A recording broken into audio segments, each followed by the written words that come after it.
Welcome back to the podcast. I'm Mike, I'm Durant. and this is Before We Forget the Podcast. We back, y'all.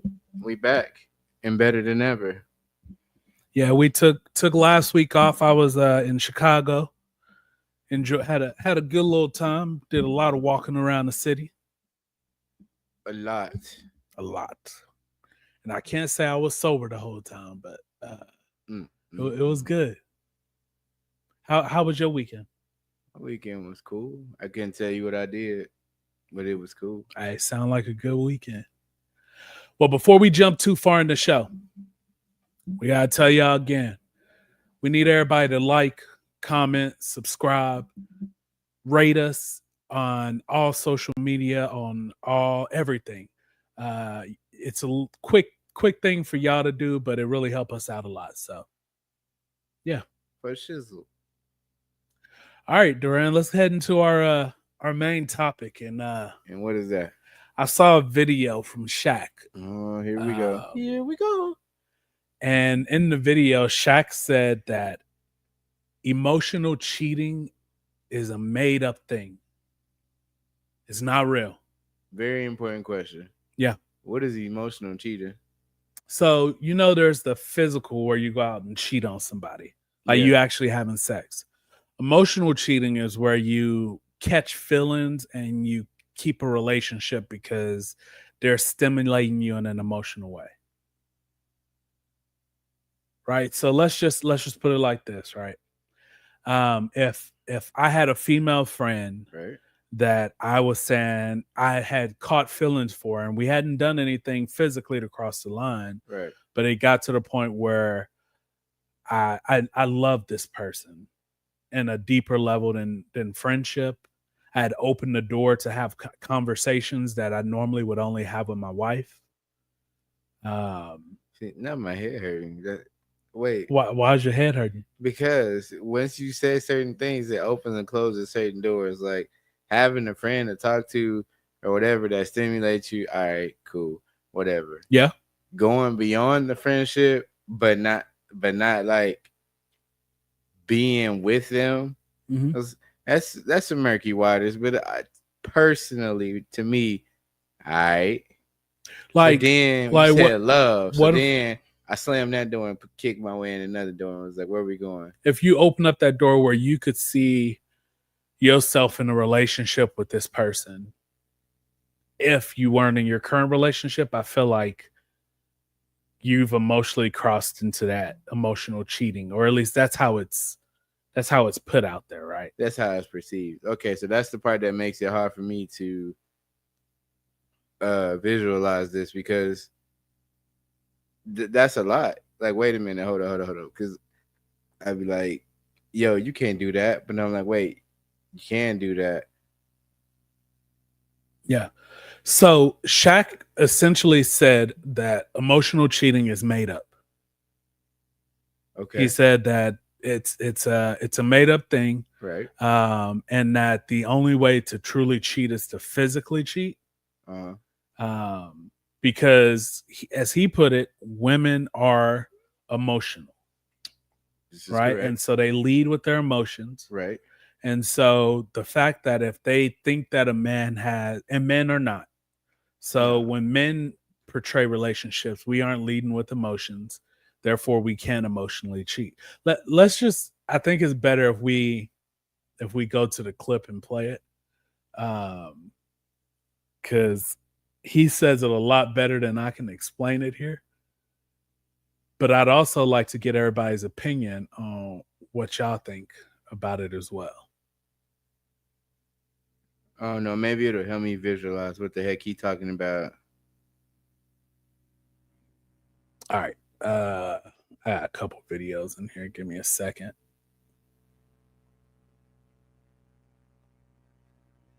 All right. All right. What we got? I'm about to share screen for everybody. I'm curious. Pull this up.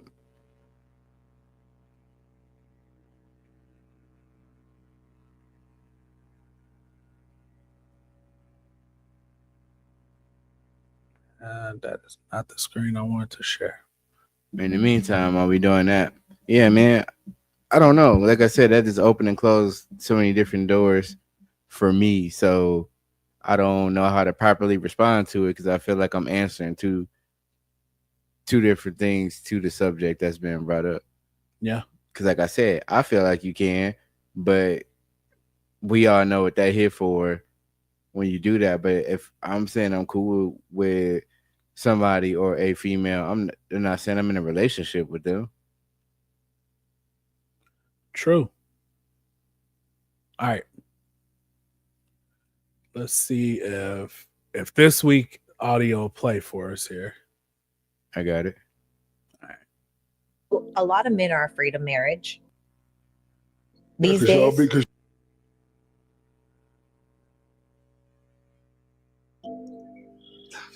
Maybe it y'all ain't. be making up Maybe rules. it What ain't. rules, Shaq? Let All the right, feet let, catch let up me and I'll let, tell let me you. put you through a scenario. Okay. What's your name? Anissa. All right, we're talking. Yeah. I'll leave my phone right here, Okay. and Man, Anisha these says, technical "You're doing a good job, issues. baby. I love you." Is that cheating? Yes or no? Don't think about it. You checking my phone, and Okay. Anissa, your friend, Yeah. says The you're doing audio's a good playing? job, Yes. baby. I like you. What? We're friends too, but you. Oh, if you're friends. Hold on. You didn't know that she has my number or we're texting, and you see her and it just pop up. She's sitting right there, and then pop up. My God, baby, you're doing a good job. I love you. Is that cheating or not? I don't. It depends on you. Answer the question. We're dating, and you text me, but she don't know that me and you have been texting. No, see, I don't think see? that that's cheating. Well, No, and thank the you. reason why. Thank you. But let me tell you why. Thank you. It's Because not. you can't control another person. No, that ain't got nothing to do with it. And either. also- no, Hank, no. Let me. But the boundaries No. aspect of it. Why is See- she calling you baby? That's what's throwing me off. If she was just like, "You're doing a great Because we're job. I friends. love you," We're friends. that's fine. Okay, you're doing a good job. I love you. Oh, All right, that's forget the fine. baby. I'm not pressed by that at all. But you see her answer, Yeah, and that's how most of them think. but I also think that a lot of hold on, and then it's a word y'all made up: emotional cheating. that's a thing. How do you know my emotions? How do you know I'm just not playing with you all the time? When I say I love you, I miss you. Then you're emotionally playing with her. Okay, but what does that matter to you? You think I'm emotional cheating, which doesn't exist, by the way. It does exist. Does not. If you are emotionally connected with another person and I don't know How do you about know it, I'm emotionally connected with another person? How do you know? Just because you well, you read wouldn't something? know, and that's the whole thing That's my about point. cheating, because there's no conversation about it. But if there's a woman or a man and they are with each other having intimate conversations or intimate experiences, that's Experiences is a different thing because in law enforcement, right? What's your name, my guy? I can say right here on camera. Yeah.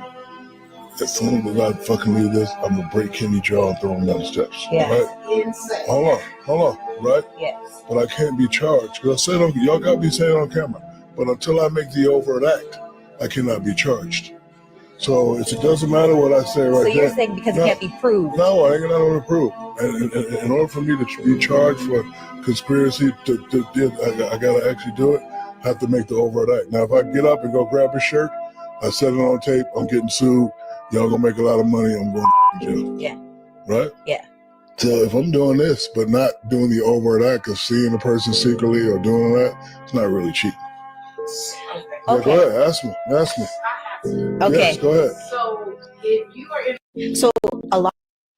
Okay, so I'm gonna respond to how I interpreted what he said. Yeah. Or how that is. So first, he is right. If you say you're gonna go do something or you saying something, those are just words. They're not something that you put into action. So I said, I love you to my friend. That don't mean that I'm in love with you. I'm finna ski down. I'm finna do something. It just don't feel good when you see that. And like he said, you can't determine somebody's feelings. You don't know how I feel. My feelings is my feelings. So you can't say, oh, I know how you feel based off of what you said. Because we get that interaction right there with just a regular relationship, right? You be like, well, hey, I want you to go grab this and that. And they're like, why you got an attitude? And you're like, I don't have an attitude. How do you know that? What's the way you said it? With attitude. So you interpreted my feelings, but you can't interpret my feelings because you took it as something that it wasn't. But back to the video, like she said, I don't like that. And that's the real issue, is that they don't like that. And she said, well, how can you have an emotional connection to somebody and I don't know about it? And I disagree with that, because I don't feel like you have to explain all your relationships to someone. If you're married, which we both are, I don't feel like you got to sit down and go through every single friendship and relationship you got and define the status of it. Because what is that doing besides creating feelings in you, right? Which is what he's talking about, that Right. don't exist. This emotional cheating that you're talking about, it don't exist. Now, it is caveat to that, because, I hope you know where I'm about to take this. No, let's go. You can't just be looking at people and then have the thought, because technically that is cheating, but that comes with a whole nother realm of things. Or if you lust after somebody, that's cheating, even if you didn't physically do it. In your mind, if you thought about it, you did it. But applying it, it's two different things. It's kind of like you almost gaslighting somebody, because it's a rule, but it's not a rule because you're using it as ammo against me because it don't make you feel good. Does that make sense? So because it don't make you feel good, it has now become ammunition to use in an argument. And it sounds good on paper, but logistically you didn't do nothing wrong, because you didn't do that physical act. You're not actively pursuing this. It's just a relationship that you have. See, for me, I feel like Shaq did a whole lot of mansplaining. This guy. I mean, let's be honest. That's what it feels like. He tried to take legal terms and put it into a relationship. And whenever you got to do that, I feel like you're trying to prove this point too hard. Like, oh, look, if I say I'm going to punch this guy, but I don't actually do it, I can't be charged with punching him, right?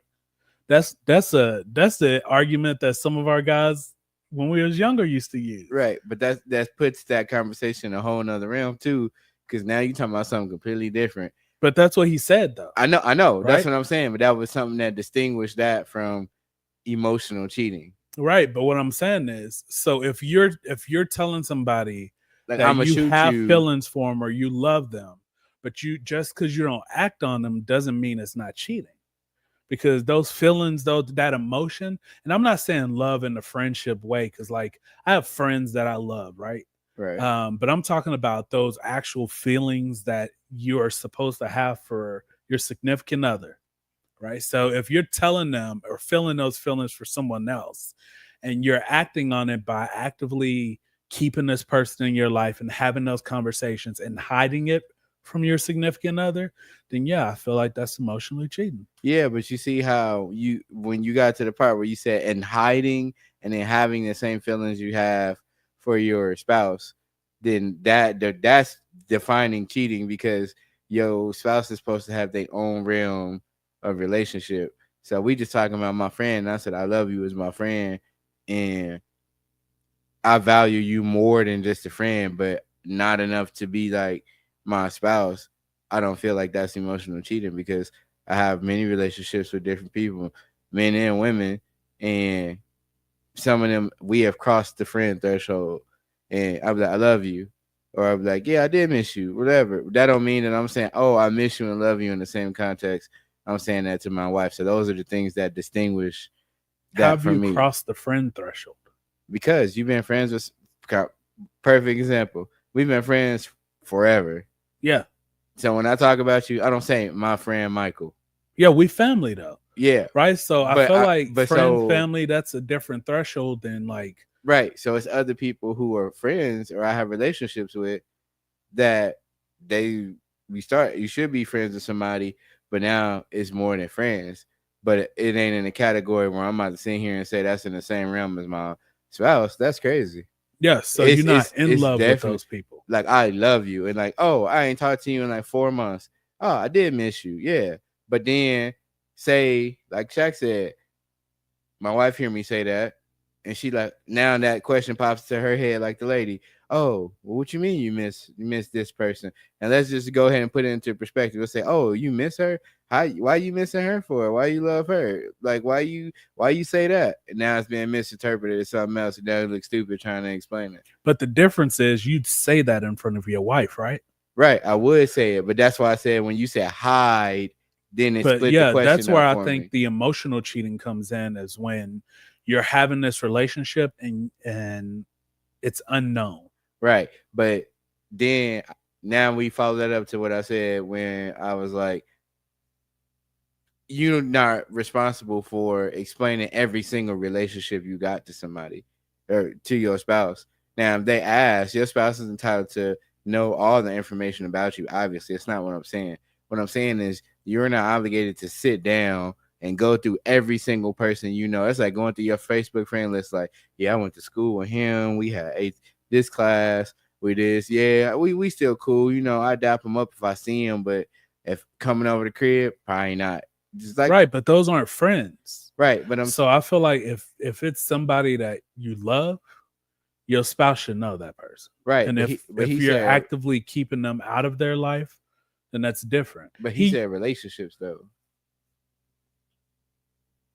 So those emotional relationships or those things, that's an emotional I'm just saying relationships as a whole, because they can lead to that. Because just saying it out loud, I immediately went to a defense mode as if we was having this conversation. My wife was right here, and I was gonna have to explain what I meant when I said that. Mm-hmm. Okay, but why would I have to do that for if I ain't do nothing wrong? I'm having to explain to you because I know it would make you uncomfortable. Let's flip the roles, right?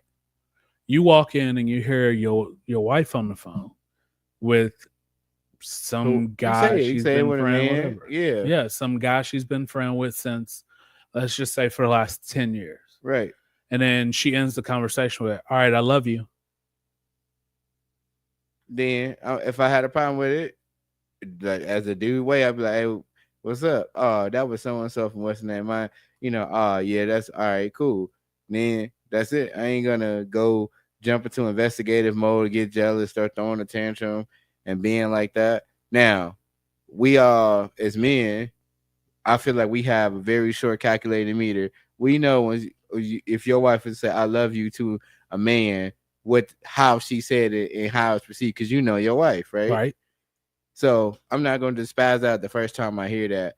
Now, every single time you talk to him, then I say something. But if it's just that time, all right, whatever. I'm not that type of man. I don't, go look for all that. You can have relationships with other people besides me. When I say relationships, I'm going to clarify for the viewers. I'm not talking about sexual relationships. I'm not talking about, go on dates and all that, or no weird poly stuff, none of that. I'm just saying you have relationships because you had a life prior to me. So how can I shut them people off if y'all still talking or whatever? Now, if it goes beyond that and I need to intervene, then that's a whole nother story, because you're an adult. You know what you should and shouldn't be doing. That's different, but I wouldn't just immediately fly off the handle and be tripping or set tripping like that. I'd be interested to know what our listeners or our viewers think about this. So y'all comment, let us know what y'all think. Like, what about you? Like, for real, that's an honest thing. That's an honest answer. I like, jealousy is not in my bones, and that sounds bad. Like, and it's not that I don't care what my wife does. I think I'm just secure enough in myself and in her. Like, I trust her enough to where, like, jealousy doesn't really exist for me. Okay. But then I've also had the mindset that, like, if somebody else can come in and provide what I'm not providing, then that's partially on me, right? Right. But I feel you on that, because that's the same thing for me. If you can come and take my spouse, and it sounds real carnal saying it like that. If you can come take my spouse from me, then they was never mine. Yeah. But in a sense, they was, but something along the way happened. But that's a different conversation, because I do want to talk about that. We'll talk about that later. But I get the sentiment of what you're saying. I feel the same exact way, because I'm like, nobody just ain't gonna come uproot me out my spot. Right. Because everybody know how I'm rocking with you. Right. So even if I do something or say something, or somebody heard me say something to somebody, even that person should know, and he rocking with his shorty, he doing what he doing. He ain't about to do that. I know. And him. honestly, for somebody to slide in and take a spot of mine, and I'm not saying I'm like, I'll say it like I'm the shit. When it comes to being a husband, being a boyfriend, being a spouse, whatever, I'm the shit. So like, if somebody slid in and took a spot of mine, it's because I wasn't doing what I was supposed to do. That's like plain and simple. Now it's up to her to shut it down on her end. So like, I'm not saying I'm taking full blame of it, but I feel like in that aspect, like if I'm doing what I'm supposed to do, ain't nobody got room to slide in. Right. And then that's where it goes where I feel confident like that too. Like if you out with somebody or you going to do something, I ain't saying you got rules, but you do got rules, but you know them. So I don't have to give you rules like you a teenager. Like you don't do this, don't say that, blah, blah, blah, whatever. You know what's up.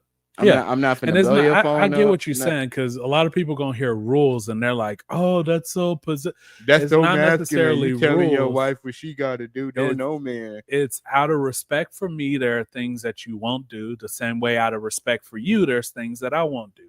I'm not gonna portray myself like a single man when I'm out in public, because I'm not. And so my wife shouldn't either. Now, if she does, and it gets back to me, that's a conversation we got to have. Like, Right. I didn't really like that. Somebody saw you in public and you out here twerking with whoever. Like, Right. But that's conversations to be had between you and your wife. right. And then see how we got there. So everybody's immediate response to everything, which is what Shaq was getting at, is that you don't like that or it hurt your feelings. So this was your response, which proves that women do deal in feelings, because that's exactly what happened in the video when he was talking. He couldn't even get it out before the girl across the room. Blah, blah, blah, blah, blah, blah.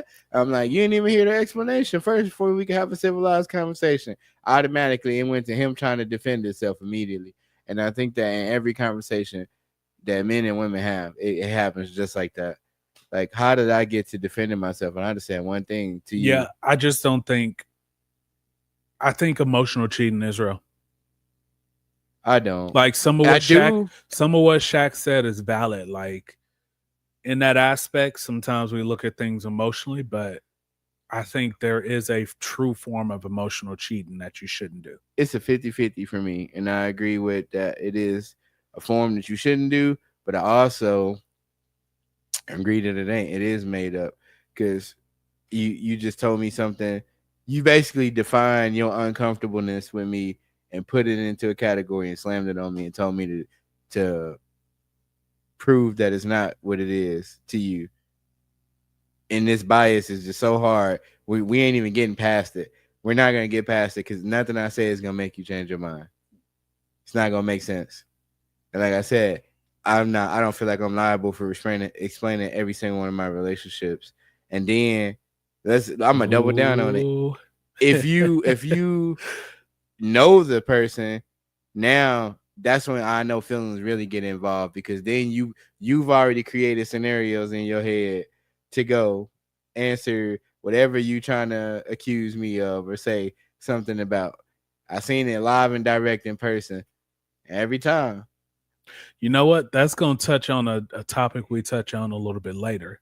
But before we get to that, Duran, a while back I told people about how I don't use public restrooms. Right. And y'all looked at me like I was a little crazy. But then the other day you told me you ain't using public restrooms. And I said, let's talk about it on the podcast. I did. So what's going on? So I'm done with public restrooms. I want y'all to understand. I'm done with going to the bathroom in public. And it's very unfortunate, because due to certain circumstances, sometimes I have to go a little bit more than others. Yeah. And I just don't know what I'm gonna do, but I can't do it no more. So first off, I went to Walmart, right? I was in and out the bathroom. Went in the bathroom, went in there, doing my basic thing. Wasn't doing nothing too crazy. Went to the bathroom.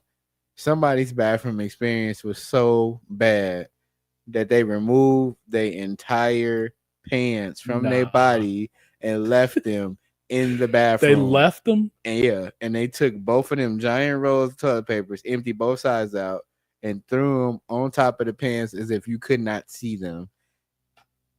Did they shit it in their pants?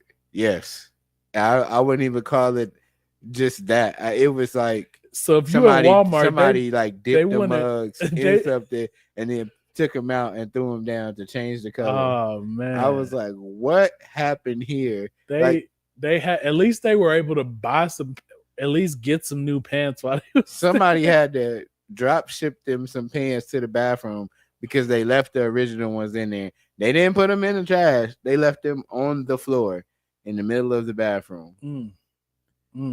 That was the first incident. And the second one that went ahead and took me right out, I was at work. I went to the bathroom. You know where I work. I went down to the one that we never go to. The back one or the front? The front one. Okay. Okay. Minding my business again. Walked in. I had to do the very basic of things in the restroom.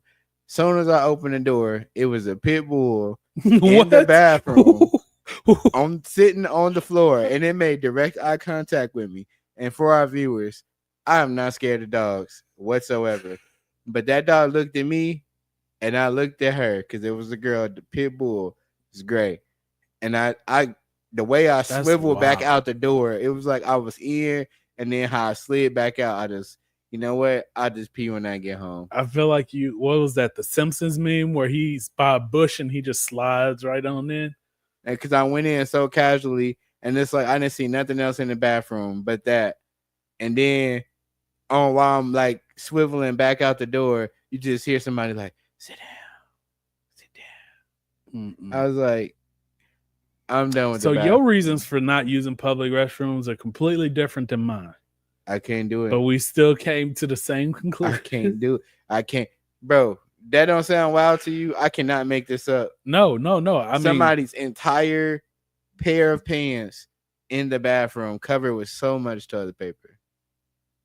At least they were courteous enough to cover it. Ain't saved nothing. No, nothing at all. No. And then why is a full-grown pit bull in the bathroom? Maybe it's like a emotional support dog.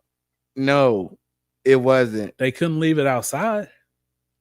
I don't know. I mean, people got emergencies, things happen, but we know what go on in that place sometimes, and people just be doing whatever, and nobody G-check the people that come in at all. So you just got this live animal, not just any animal. You got a whole pit bull just chilling in the bathroom with you. Man, there's some crazy stuff. So what if the dog ran out of the bathroom stall up on somebody while you doing your thing, whatever you was doing, and then start attacking somebody, and they got their whole strong man out, right?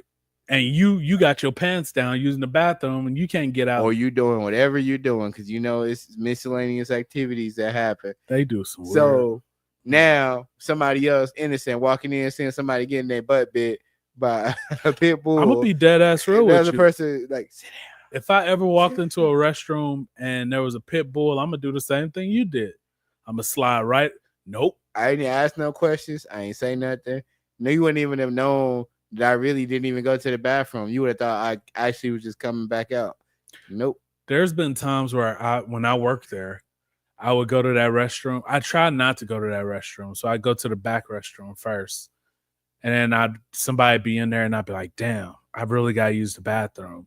And like, it's bad if I really got to use the bathroom.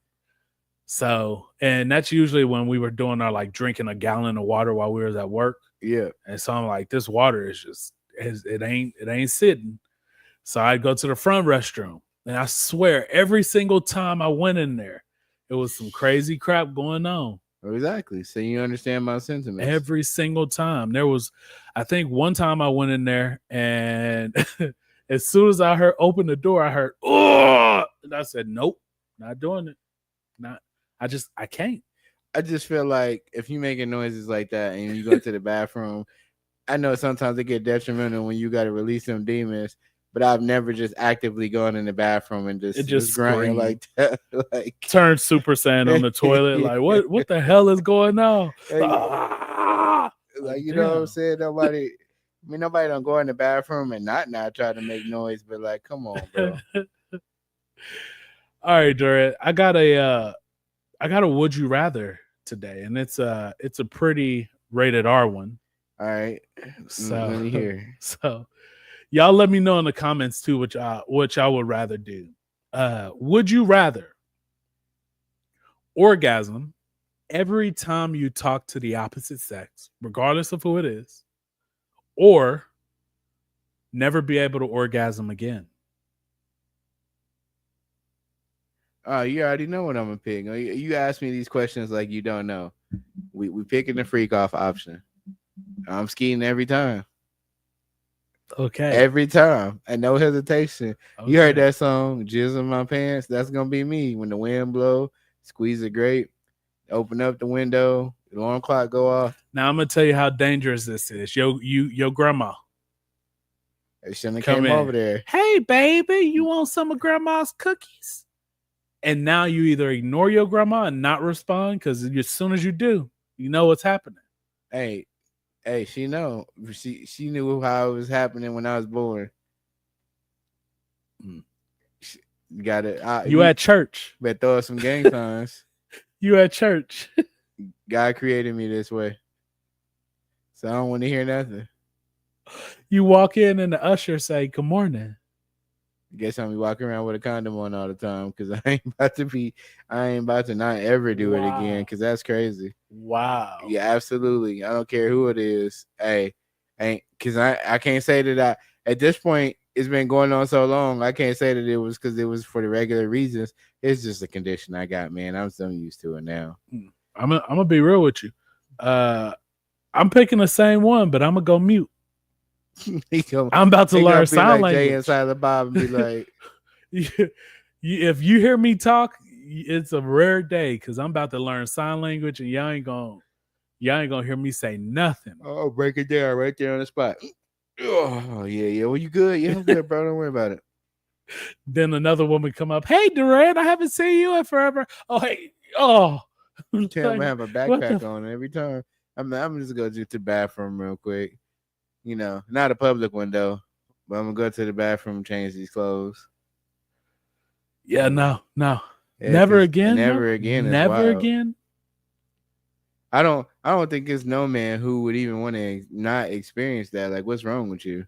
Once that's in your testosterone. It's like a DNA rule. I don't think there's a man or a woman who want to never experience that. Man, I feel bad for them people who got that form of, is it Tourette's? Yeah. Yeah, and they got that, and they just constantly be doing that. Oh, you're talking about like the back to back to back. Yeah, like you just be chilling, and all of a sudden it'd be like a whole hour long. That ain't deal. Tourette's. That's just that's something. It's boy. Let me tell you something. I just couldn't do it.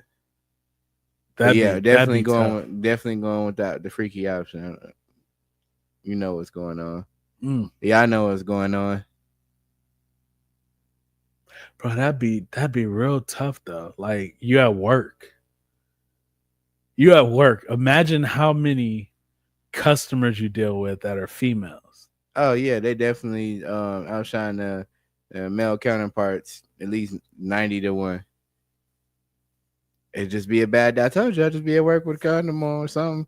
Cause I ain't about to not do it. Like, what kind of stuff is that? I'm gonna have the best job ever. I'm donating. I'm getting paid to donate. I don't even know how my body would physically produce enough to function. Somehow it does. Because in the first day, you would just be depleted. You're gonna be like dogs when they see fire hydrants, but they've been on a walk and they done pissed on every tree already. So they lift their leg, but it's just coming out blanks. And you're just gonna have portion control. And like when you already know what it's like once you get to that, you know you're down to the bare bones, like you got it, but you don't got it, and then you do it, and after that becomes painful. I feel like I'd be crying. Yeah, it start hurting after a couple of them. After like the 10th, you be like, please don't say nothing else to me. 10. I don't want to talk anymore. Well, when I get to 4, that we be on the red line. That Kenny Rogers song will come on. In the danger zone. I would purposely send people to speak to you. Why would you do that? Certain people I would send to speak to you on purpose. Because you have one or two choices. You could just stare them down and be like, I'm not wasting this on talking to you, which I could see you doing, right? Yeah, because I stay with the pen and pad. Think about somebody we went to the high school with. Up a sticky note real quick. Name started with a J. We used to say it in a way. We already know. I knew that's where you was going with that immediately. Sticky note.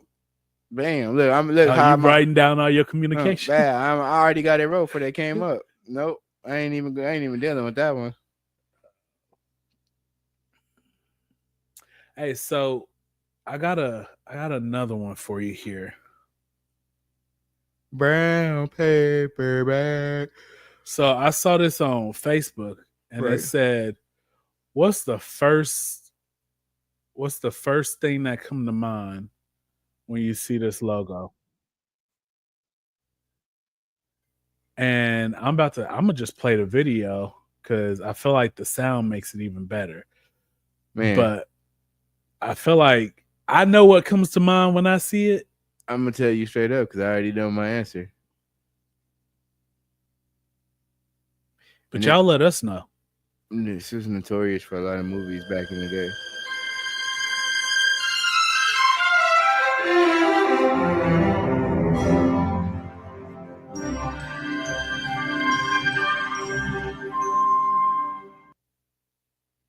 All right. So what come to mind first for you? Friday. That literally the first thing that came to mind was Friday for me. Yep.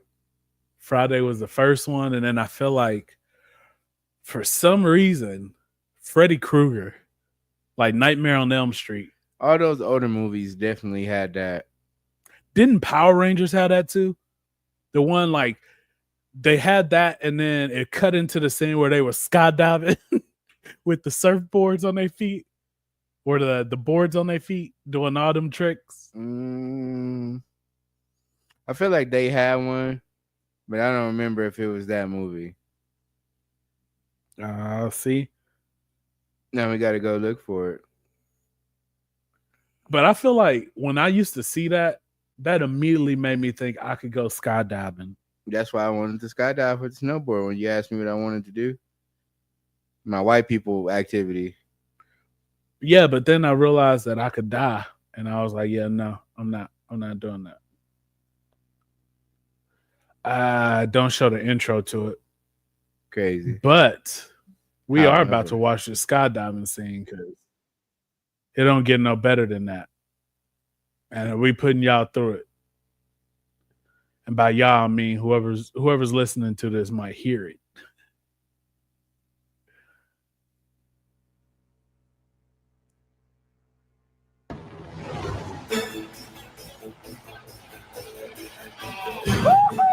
Come on, we're out of here. Easy, Rocky. Second All right, Red Ranger. 15 seconds to the drop zone. All right. Now this one we had a black Yellow Ranger.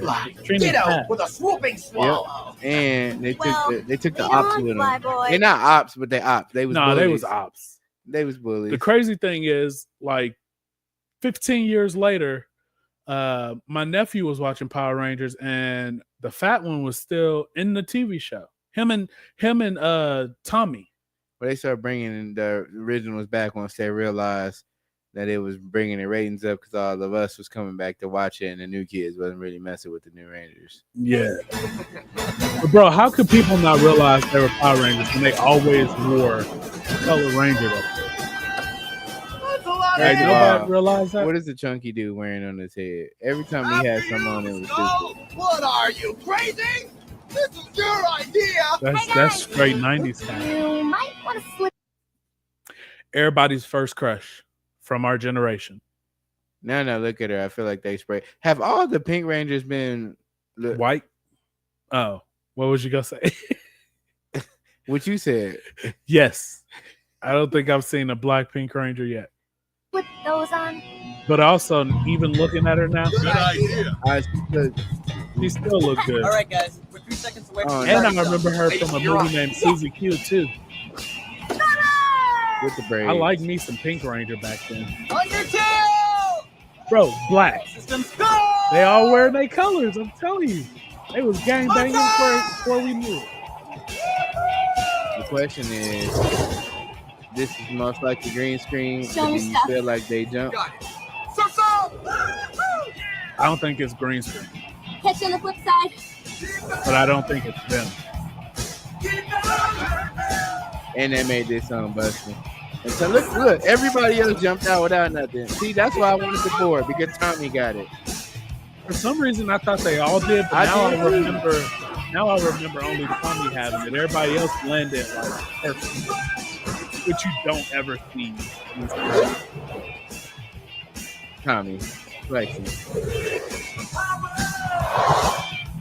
He got to take that off before he land, though. Take what off that board? Yeah.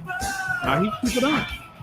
Let that man sliding on the board. And as a cameraman, what gimbal did you have to hold it still? The stability thing on that camera. Yeah, the gimbal. And then the disrespectful part about this is they all surrounded Tommy with the Red Ranger was supposed to be the leader. Yeah, no, Tommy came in and took that leader position. He did. All right, guys, let's break. Look, they didn't even get a Red Ranger a chance. They're probably 20,000 feet in the air still.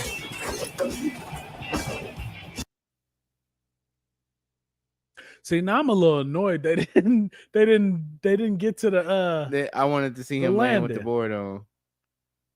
dang. It's all good. All right. So earlier you said something about men having to share who they're talking to and all of that, Yeah. right? And so that leads me into the next question. I saw a video, another video, because I be on them. And in it, this guy was saying, he's from the podcast Fugazi. No Fugazi, I think. And he was saying that women need to share their whereabouts with men because our job is to protect them and to know where they are to make sure they're safe. Right. But men aren't being protected by women, so we don't need to share our whereabouts. So the Sometimes- question is, do you think men need to share their whereabouts when they're in a relationship?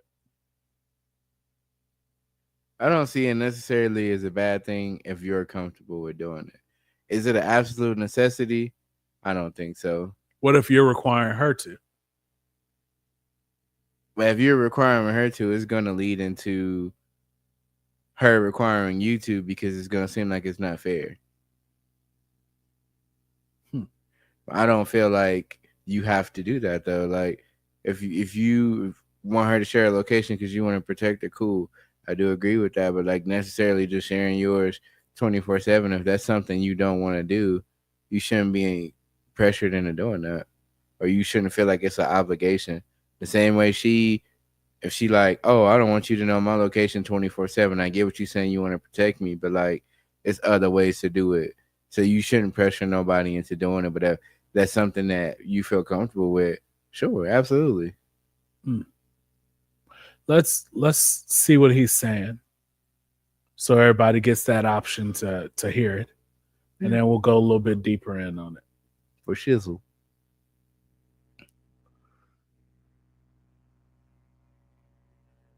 Don't ask me where I'm at. Don't ask me who I'm with. Don't ask me what I'm doing. Are you the leader in this relationship? No, I'm the leader in this relationship. why- Wherever I'm at, Bro, he hit that plies. He did. No, No, I'm happy. who I'm with or what I'm doing is for me to Even know. if you're in a relationship, Yes. what if they do it to you? I am your leader.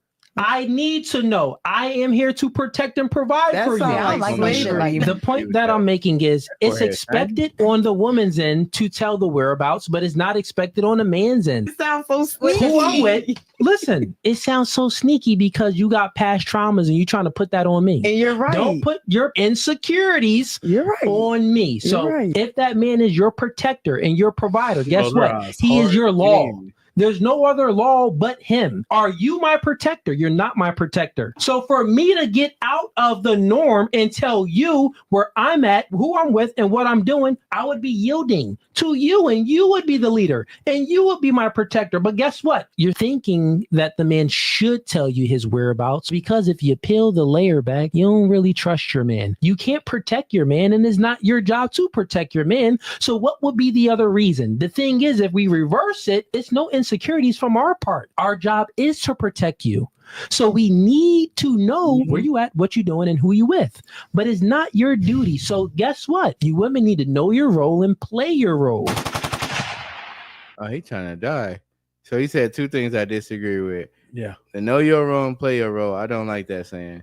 And then in a relationship, he ain't talking about just marriage. He just said relationship. So and if I'm just your boyfriend, I don't need to know your location. I don't need to have you on my life 360. I don't. That shows a sign of insecurity, because I know I'm not gonna just slide up and just air out the building for you and we just dating. Like it got to be some type of degree on it. I get what he's saying and it makes sense. And there's a lot of stuff I've been hearing in 2025 that logistically sound good on paper. It makes sense. We can all see it. They're writing on the wall. But like he said, if we really peel back that layer, what's really behind it? What are you saying? You're saying some BS and you trying to put plexiglass or tape, what's that, flex tape over it, and you trying to make it sound good and slap something else on top of it. Heck nah, bro. If you my girlfriend, just my girlfriend, I don't need to know where you are, who you with. I can ask you, but if you don't give me the details, I'm not gonna be like, well, that's it. You're not letting me be your leader. We're not even at that stage yet. I'm still trying to figure out who you are. I'm not finna put on a cape and say somebody I don't know. Okay, so let's say this is a tenured relationship, because I feel like if you're within that first year, first 6 months, whatever, like if it ain't no ring on her finger, I ain't doing that. I don't care. We've been dating for 8 years, because a ring is a way higher commitment that we have been. You know what? That's my underrated thing. Bookmark that. So a ring is a way higher commitment than anything else. Ain't no ands, ifs, or buts about it. I ain't trying to hear nothing. I'm just a traditional man in a sense where I don't see nothing else doing that. So if I'm not your husband, I don't belong to you. I could be dating you for 10 years. We could have 5 kids, be dating you for 10 years, live in the same house. There is no physical obligation for you to stay with me because there is no commitment. Right. The kids are not a commitment. Right. People gonna say, yeah, but y'all made them, y'all parents. Yeah, we made them. My commitment is to the child. It's not to you. So until somebody put a ring on your finger, not a fiance, because people, that's what they doing. They cutting it short. You my fiance, 20 years fiance.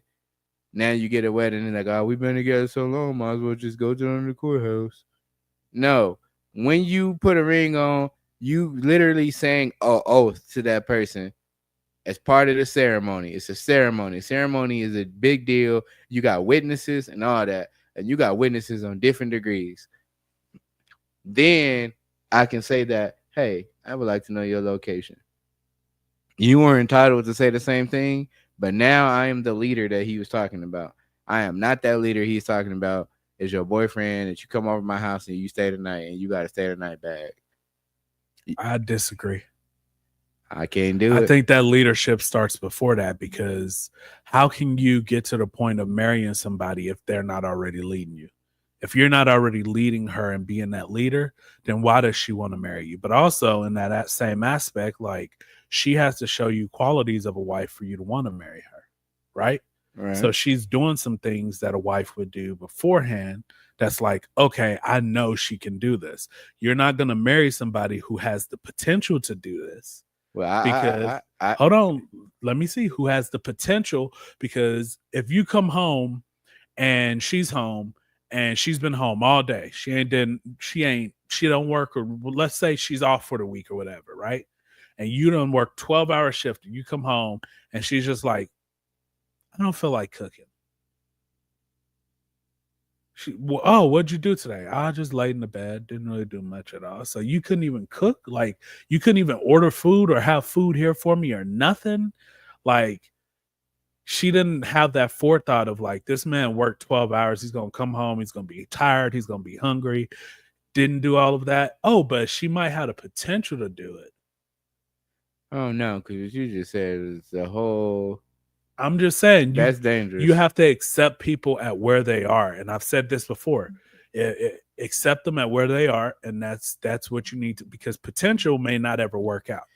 If that's the definition of how you explaining it, if that's what that is for you, we're gonna have to humbly disagree. Yeah, we are, because I feel like even for a woman, like when she comes in and meets a man, she has to accept him where he is as the leader that he is. Because best case scenario, he grows and develops, right? There's going to be some growth, some development. But what happens if at the end of the day he sticks to the exact same person that he is? And his argument is, this is who I was when you met me. Yeah, but that's two different things for me, because when I think a leader, you could still be a leader and be in that area that I'm talking about. When I say potential, I mean that obviously you want to be with somebody that got some sense of direction, or that is going to do something for you, or they're going to, they're going to help you grow. But I'm saying I'm not going to be solidified in that leadership role as your boyfriend. Like, until I officially claim you as my own, none of that really don't matter. So me being a leader, for me, I'm showing you the potential that, all right, he is a leader. He a good man. He got his own. He has done some things for me. And I know that these are the traits and I'm looking for that's going to take me where I want to go. And then you decide from there. And that's actively just living in the role and just saying it leads you in that direction where you're saying, where that's how people end up engaged for 10 years, or they just never get married because they're like, well, we already doing what married people do, so technically we married. That's like saying that. But that's where I disagree, because if we're in a relationship, if we're exclusive, like in my opinion, this is how I've always looked at it. Like if we're exclusive and it's just me and you and we rocking together and we seeing if this is going to potentially lead to marriage, right? Then I'm going to do what I need to do in the marriage.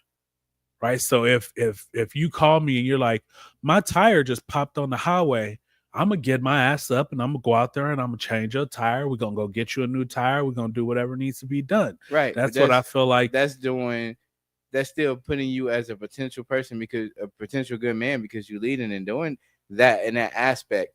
But what I'm saying when I say that is, I think you mixing up what I'm saying as being a leader and then the word potential for me. So potential is not just, I guess she'll be a good wife. Obviously, this person has these traits of why you're going to marry them. But until I marry that person, I can go change your tire. That's different from what the initial thing was him talking about sharing locations. But when it boils down to it, it don't matter how long you've been together with this person. If y'all not married, y'all do not belong to each other.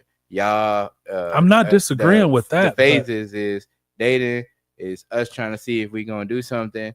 Fiance, okay, I decided this person do got those traits. I want this to be something that's just exclusive for sure. This is the outward showing of we are exclusive. Somebody has claimed me or is about to claim me. And then you get a ring. Marriage ain't no ands, ifs, or buts. That's the end all be all. So that first stage is where everybody get hung up at, because we try to apply different parts of that stage. And then we take the different things from those stages and try to slam them on to the first stage. You can't do that. Now, a woman cooking for you after you came home from a long day at work or whatever, that's really nice. That does show the potential, like, okay, I care about my significant other, whatever, we've been doing our thing, and this is just me showing him that I can do that. This is what I want to do. I have affinity with this person. This is what's going on. But in actuality, she's not obligated to do that. She does not belong to you. No matter how you try to spin it. No, we're just gonna disagree on that, because she don't belong to you. I'm not saying that in a way where, and I'm not saying they belong to you. I'm not disagreeing on that, but you're saying that you're not their leader until you put a ring on that, and I feel like that's where things differ, in my opinion. I'm not. You have to lead. I'm not saying you don't lead. That's what I'm saying to you. I'm not saying that. I'm saying, So what changes once you do put a I'm ring saying on it? once you put a ring on it, that leadership role is 100% solidified. So now you could say, hey, I do need you to put that location on your phone because I need to know where you at. Mhm. Or, if you doing this, cool. Like, it's not a suggestion. It's, can you do that for me? Now, personally, I don't care about location. Right, but that we My addressing location, that, we share locations only for safety reasons, right? right, but that's the video. But like, if I did care about locations in the dating phase, you're sharing your location with me. Well, when me Because my mindset is I'm not watching where you're at. I don't care who you're like. I really don't care what you're doing or where you're at or this or that. But if something happens and I need to be able to find you, like emergency wise, I don't want to have to call around 20 different people to figure this out. Like, I can pull up your location and be like, oh, this is where she is. I'm going to go find her. Oh, your tire blew. Your phone's about to die. Oh, I know where you at. I got it saved. I'm on my way. I get that, and I'm saying logistically, that's what the original subject is do you, the woman, need to have her location on, but the man don't, for the reasons that you just explained. I don't disagree with that, but I'm saying my reasoning behind it is, if I'm dating you, I don't belong to you. That don't mean I must be doing willy-nilly doing all this stuff. I'm not saying that you could go do whatever, but I'm saying in the event something like that did happen, or let's even say if somebody did go and have sex with somebody else, but they was talking to you, if y'all not married, technically, what happened? They still cheated. Cheating is cheating. I ain't say it wasn't cheating, but I'm saying that person just didn't belong to you in the way that we would look at belonging to you. You just said, I'm dating this person, we cool, whatever, and then that person go cheat on you. And then you like, oh, well, how could you was my person? How could you do? I'm like, but really, if they was really your person and everything was as good as you said, y'all would have been married. But it's that same aspect, even if you are married. Like, if you married, they go out I and can't cheat on you. They broke a commitment. Yeah, but they if you still married, didn't belong though, to you like you thought they did. Right, but I'm saying, but if you're married and you cheat, you're a cheater. You've broken that commitment. So there is no gray line or no nothing. But when you just dating, there is no, and you cheat. You didn't break a commitment, but you're still a cheater. Yeah, I didn't say you wasn't. I'm just explaining to you where that analogy comes from for me. I can't say, I'm not saying you're not a leader, and I'm not going to help you or do nothing for you or show you that I want to be the leader of that person in your life. But making a claim and just saying, yeah, I'm leading you or whatever. I can't lead you, and I ain't got no commitment to you because I'm not entitled to do this. This is not something I got to do specifically for you. When I'm married, since we're married men right now, and my wife need me to get up and leave, I'm gonna get up off the podcast and go leave. If my girlfriend called me now and said something, depending on what it is, man, I don't have to get up to do that. But you don't have to even with your wife. Yes, you do. Depending on what it is. Yes, you do. If she just said, I don't want to be home alone, I need you to come home, you gonna get up and leave? I'm gonna go home because my commitment is to make her happy. But if your girlfriend, if my girlfriend called me and said, I don't want to be alone, can you come home? Depending on how I felt, because I have an option. I don't have the commitment to come home or come to the crib just because you feel lonely. Like, I'm doing something, I'll be there. But if my wife called me, I'm gonna get up and go. All right, I'll be back. Because that's something that you should be doing. That's what differentiates relationships. If I'm doing the same things I was gonna do for you as your boyfriend, what is distinguishing us with me putting a ring on your hand?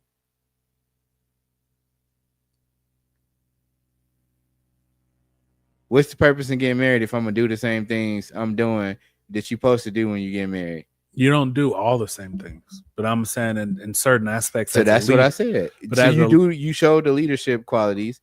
You still do that. You know what? But here's the thing. We're asking them to take our name, right? We're asking them to create the family with us, not the other way around, right? So in my opinion, you should be that leader until you see the qualities that you want in that spouse, in the wife. And then you ask them to be your wife. It's not, let me half-ass it or not be a full leader until you show me that you're going to be my wife. And then I'm going to be the leader that you deserve. But that's not what I'm saying. That's what you're misunderstanding something I'm saying. And this is common because I don't know how to. Hold on, let me finish though, because you just said that But you said half-ass. But that's what it is. When she called as a girlfriend and said, I don't want to be alone. Well, you're not my wife, so I'm not coming home. So I can't make a decision not to go be there because you feel lonely if I'm doing something. But you could do that as a wife too. You're saying if she's your wife, there's no question about it. You're getting up and going. But if it's a girlfriend, you're not going to do that. Yeah, You're the same. You're supposed to be the same leader either way. That's the part I'm not doing that. I'm gonna just put it like that. I explained that. I'm not doing that for no girlfriend because I'm giving you a husband quality and I'm not your husband. So let me put it into plain view. You already know what happened back when we was growing up and how we even got here. Right. Some things had happened and some words were said and the decision was made. So now I'm here. Yeah. But before that happened, when I sat down and did our marriage counseling and explained that situation so we can get that out the way, it was explained to me that yes, I was wrong. I was a cheater and I should have been doing whatever because I told somebody that I was going to do X, Y, and Z, right? Mm-hmm. That is 100% correct. I agree. Now, let's put the icing on the cake because you hear the he didn't belong to you because that was not your husband. Y'all was trying to make something work to get to those steps. Y'all both had these things that y'all were doing, but when he did those things, he didn't have that 100% commitment to you that he got now. So the step that you taking to get here and then be in that commitment, if he does that, then he's still a cheater, but now you being held because you said you wasn't going to do that. You are in a different realm than you are when you are a boyfriend and when you are a husband. So yes, you can do some of the husband type things, just like a woman can do wifely type things as a girlfriend. I'm not disagreeing with you when you say that, but I'm not putting those two same things in the category where if my girlfriend called me and said she's lonely, I'm not about to just get up off GP because of that. If I'm like, yeah, I'm probably gonna get up because I know sometimes she do get like that, But if my wife called me, I'm gonna get up because I'm like, let me tend to that. It might be something going on. She called me for a reason, yada, yada, yada. Now, I didn't say that I wasn't going to get up for the girl. I just said it's an option whether I am or I'm not. For me, I'm just going to get up if it's my wife, regardless, because I'm like, dang, let me get up. I think we're just going to have to disagree on this. Well, yes, and then that's how I got married. That's for me, like, honestly, that's where it differs because I look at it as if we are exclusive. Now, if we're not exclusive, that's different because you might be seeing people on the side. I might be seeing people on the side. So no, I'm not going to jump up and come to you when you call. But so you saying an exclusive word, but are you applying what I said to exclusive? So yes. Even as your girlfriend and y'all exclusive, you're saying this person, you're 100% responsible for that person. What I'm saying, I'm not saying 100% because I'm not even 100% responsible for my wife. She makes her own decisions and actions or whatever. I'm not saying that either. But what I'm saying is that once we are exclusive, you can't be exclusive. Why not? I just told you why. Why? I just explained it 3 times. I don't think because there's no commitment. Yeah, because I don't think that you're agreeing with what I'm saying. So you just abolish what I said. No, I think you can be exclusive. I think you can say I'm not seeing anybody else on the side. You can say that, but then if you see somebody else, then what? Then you're a cheater. Okay. There was no commitment, but you still cheated. I ain't taking away the cheating, but I'm saying the commitment level is still different. If that you can be mad that person cheated on you, but how mad could you really be? They didn't belong to you. They didn't promise you nothing. Okay, but your spouse don't belong to you technically.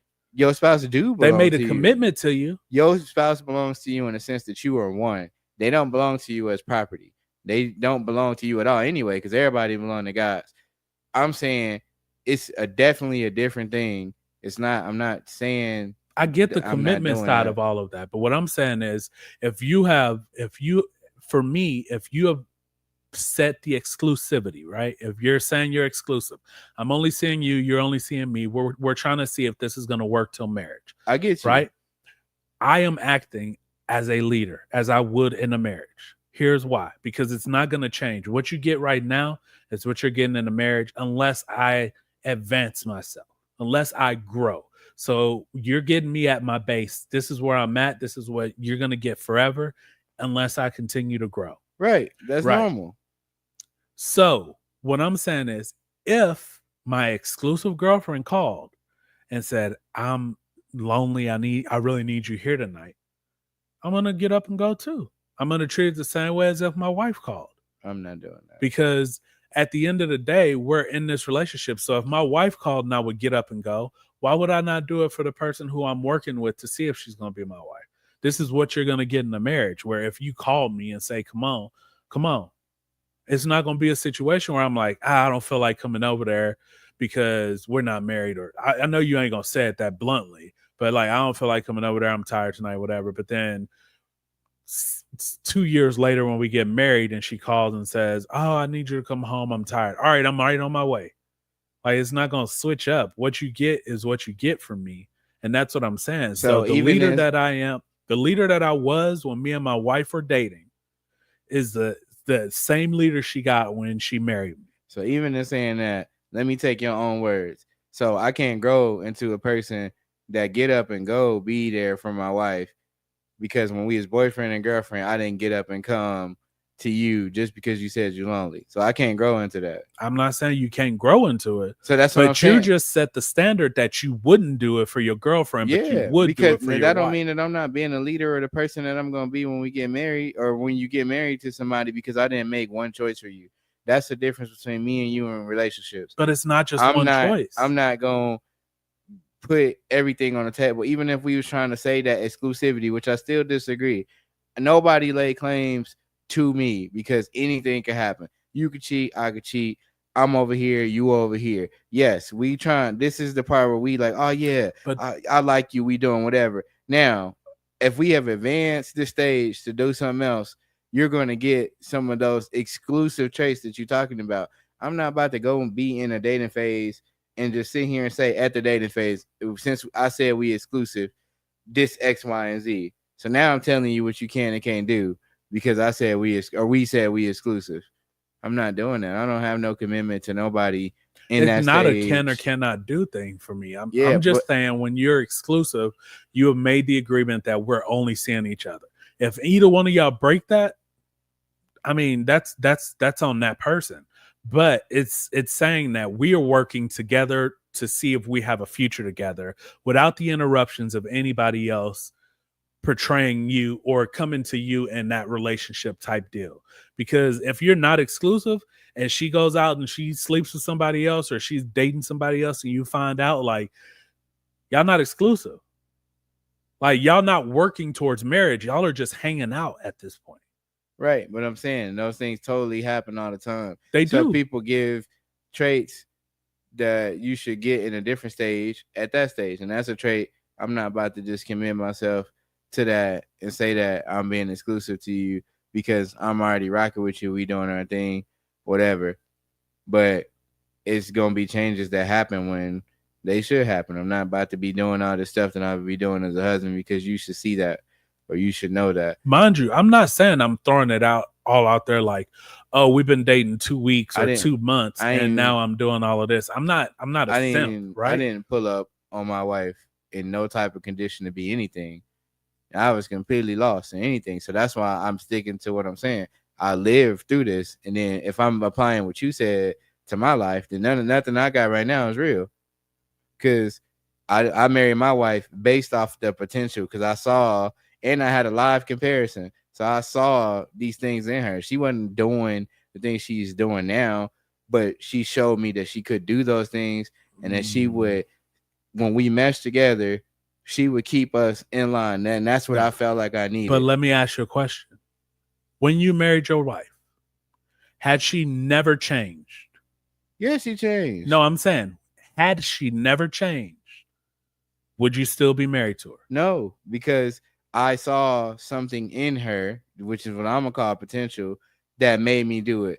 It's a story you told about how when you got married and it was the defining moment for you. I don't know the details because that ain't my story to tell. Yeah, but vaguely remembering what you said, that's the same thing. She did something that touched you so much that, matter of fact, I do remember, but we already hashed over it, so I ain't gonna bring it up. I mean, so just real quick for them to paraphrase, we had an opportunity to take a child that wasn't mine, it wasn't hers, but to raise it as ours in order to save a child.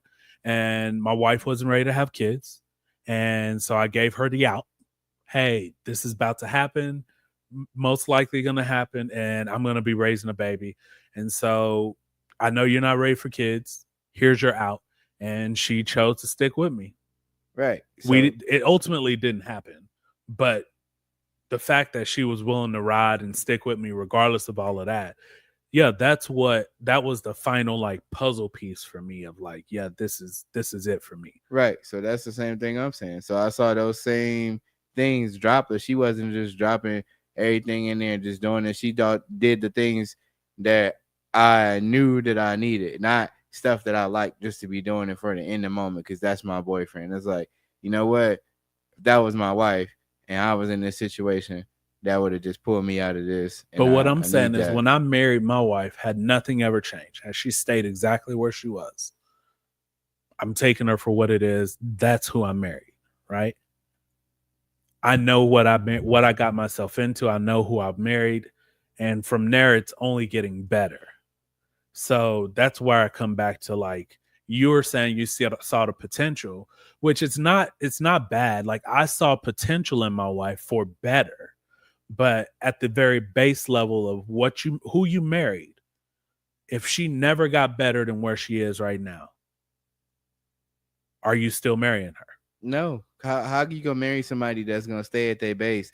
Because then you living on the definition of the potential that you were saying at the beginning of the conversation. Because now I'm living on the hope and the prayer, hoping that you get better than that. And that's where I think a lot of people And I'm messed up at. I'm not doing that because that's stupid.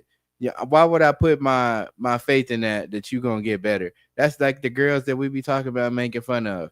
You stayed with him because you felt like he was gonna. But that's what you just said you did. No, I didn't say that. I said that she was showing me potential, and then being there. First of all, I showed up as a complete wreck. So for me to be asking for something was just crazy. So I showed up there, and she still did her thing and made it happen. And then even when I made mistakes, being able to go through it and manage, I got you, Glenn. Was like, dang, okay, cool. But that's the potential of you growing and being better and being able to grow with a person. It's not this is your base and this was it. Because if you just stayed where you was when I met you and you didn't do nothing else and grow from there, I'm not gonna marry you because I've seen nothing. I don't know anything. And I'm like, well, I guess they. But cool. I'm not talking about before marriage. I'm talking about the base of when you decided to marry your wife, right? Because you said you married her off of the potential of what she could be. But what I'm saying is who she was when you married her, if she never changed, would you still be with her? I just answered that. I said no. So but that's what I'm saying. We talk about women who are getting with guys or marrying guys because they see potential for what they could be. But if the guy never works out to getting to that portion, then it's like, oh, they're unhappy or they're not happy with who this man was. But you're living off of the potential of who he could be. You're living off of the potential of what you saw her to be. But if she never changed from what she was at, you're not happy with who you married. You're saying two different things. When we talk about the potential of the girls that get with these guys and they try to build a bear project, that's different. That's fake. Because you know he ain't gonna get there. But in your mind, you like, I believe he really gonna change or do something. No, that's two different things. The potential I saw was a whole real thing. It wasn't something that was just a guess. And as far as her base, it wasn't no base because it kept progressing. In the dating stage, it kept progressing, and then to get to where we are now, and then it still progresses. So it's never just a base. If you take somebody in a base and then saying, well, we married and I married this person, you should marry that person where they are, because when you marry, y'all already at a certain stage anyway. But just marrying that person and they say that's where we're gonna plateau at, why would I stay with you or why would I marry you? I'm not saying when it requires you to be at different levels. If you were at the same stage you at now, and we'd have been married for over a decade, and you're the same person I married when we first got married, that's the problem. I'm not doing that. That don't even make sense logistically. All right, y'all. And We got a guest in. Glenn's joined us. What's up, fellas? what's up, man? What's up? What's up? How are you guys doing? We're deep into a conversation right now. I caught it. And so the question is, well, originally it was, do men need to share their whereabouts in a relationship? Right. We shared a video, and I'll share it for you real quick. I don't know if you saw the video that we shared. I did not. Of a guy who said that men are not responsible for sharing their location with women. So I'll share it for you real quick. All right.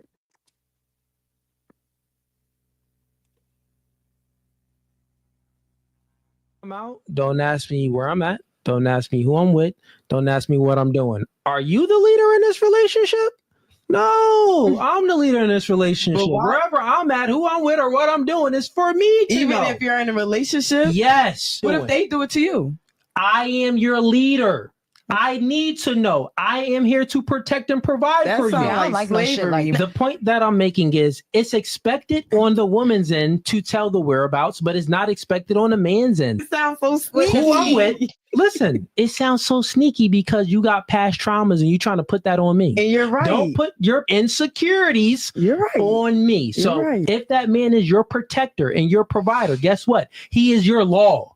There's no other law but him. Are you my protector? You're not my protector. So for me to get out of the norm and tell you where I'm at, who I'm with, and what I'm doing, I would be yielding to you, and you would be the leader, and you would be my protector. But guess what? You're thinking that the man should tell you his whereabouts, because if you peel the layer back, you don't really trust your man. You can't protect your man, and it's not your job to protect your man. So what would be the other reason? The thing is, if we reverse it, it's no insecurities from our part. Our job is to protect you. So we need to know where you at, what you doing, and who you with. But it's not your duty. So guess what? You women need to know your role and play your role.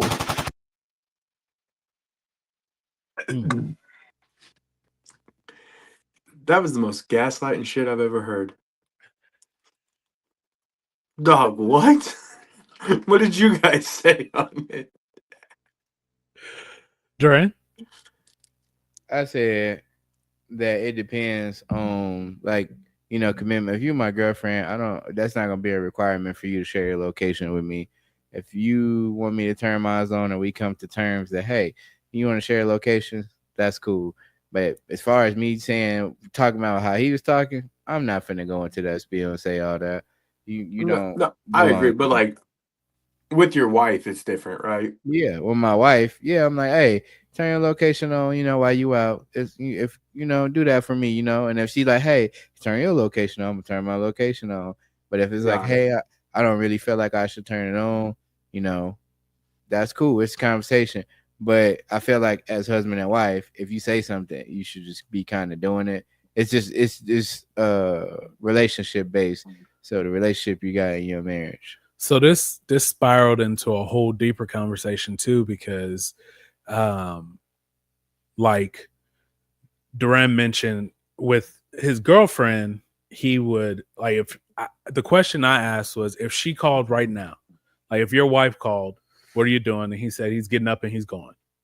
So right? she said, excuse me, Michael said, if my girlfriend called me and said, hey, I'm lonely, I want you to come home, would you go home? And I said no, because I don't belong to you. I'm not in a commitment to do that. So I have the option to not get up and go do that if I don't feel like getting up.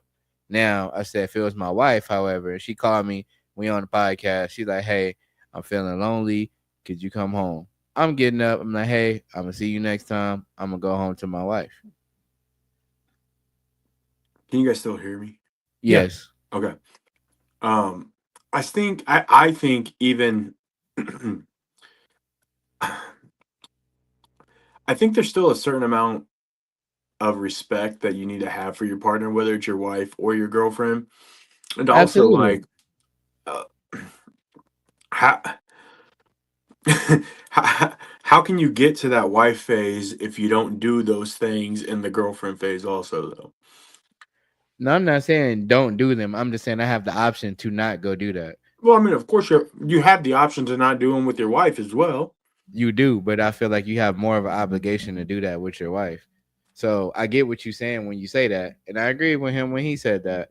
That if you should be doing these things with the person that you are in a relationship with to get to marriage. But I'm saying until we're married, though, I still don't have this 100% commitment to you because I don't belong to you. So for me, that's enough to make me be like, well, I didn't feel like getting up. So, I ain't feel like going over there just because you felt lonely.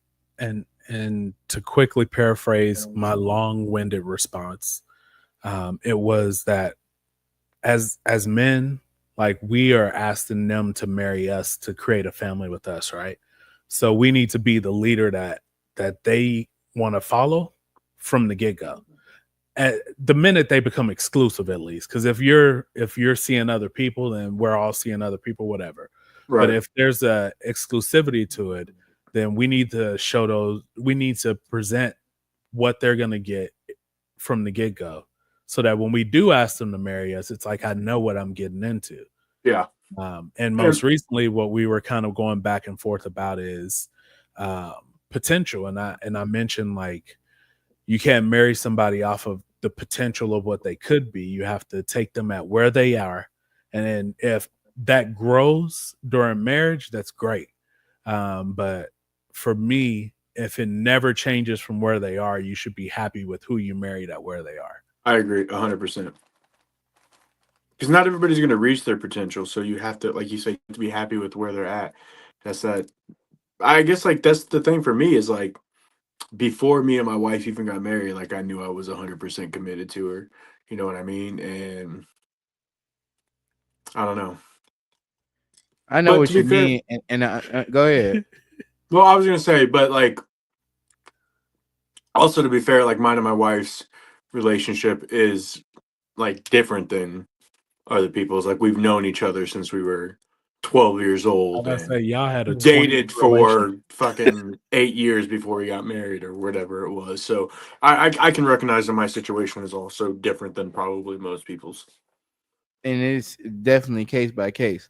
And all I was trying to say to him is I understand that, and because we all got the same thing. But for the people who not in that situation, my thought process was that if you marry somebody and I saw potential in you while we were boyfriend and girlfriend, and these potentials made me marry you, then you do some of those things or you exhibit those traits that I saw. That's what made me marry you. But he's saying if they never got to this expectation that I had of them, would it be acceptable for me to accept them at their base? And I said no, because that's not how I got into my marriage now, is by marrying somebody at base. I'm not saying I didn't meet her where she was and I didn't accept that person or I wasn't happy with that person. I was very happy. But what I'm saying is she showed me that she can go beyond that. So whether she reached all of them or not, it's not about reaching all of them. She reached the ones that mattered.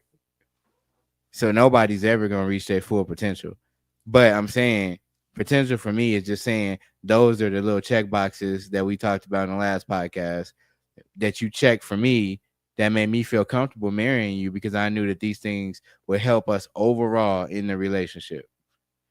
So just if you stand at your base and you ain't checking none of these boxes, or you don't even hit none of the potentials, I would not have married my wife, because what was the purpose of me marrying you at your base? You're never going to get past just this. I cannot just be with you on I met you, I like you. That's basically, I married you off of chemistry at that point. But that's not the base I'm talking about. I'm talking about the base of when you married her. So when you decided to marry this person, that's right, you should have all of the qualities that you need to marry this person, right? That don't make sense. You said the base, and then you saying this person has all these qualities.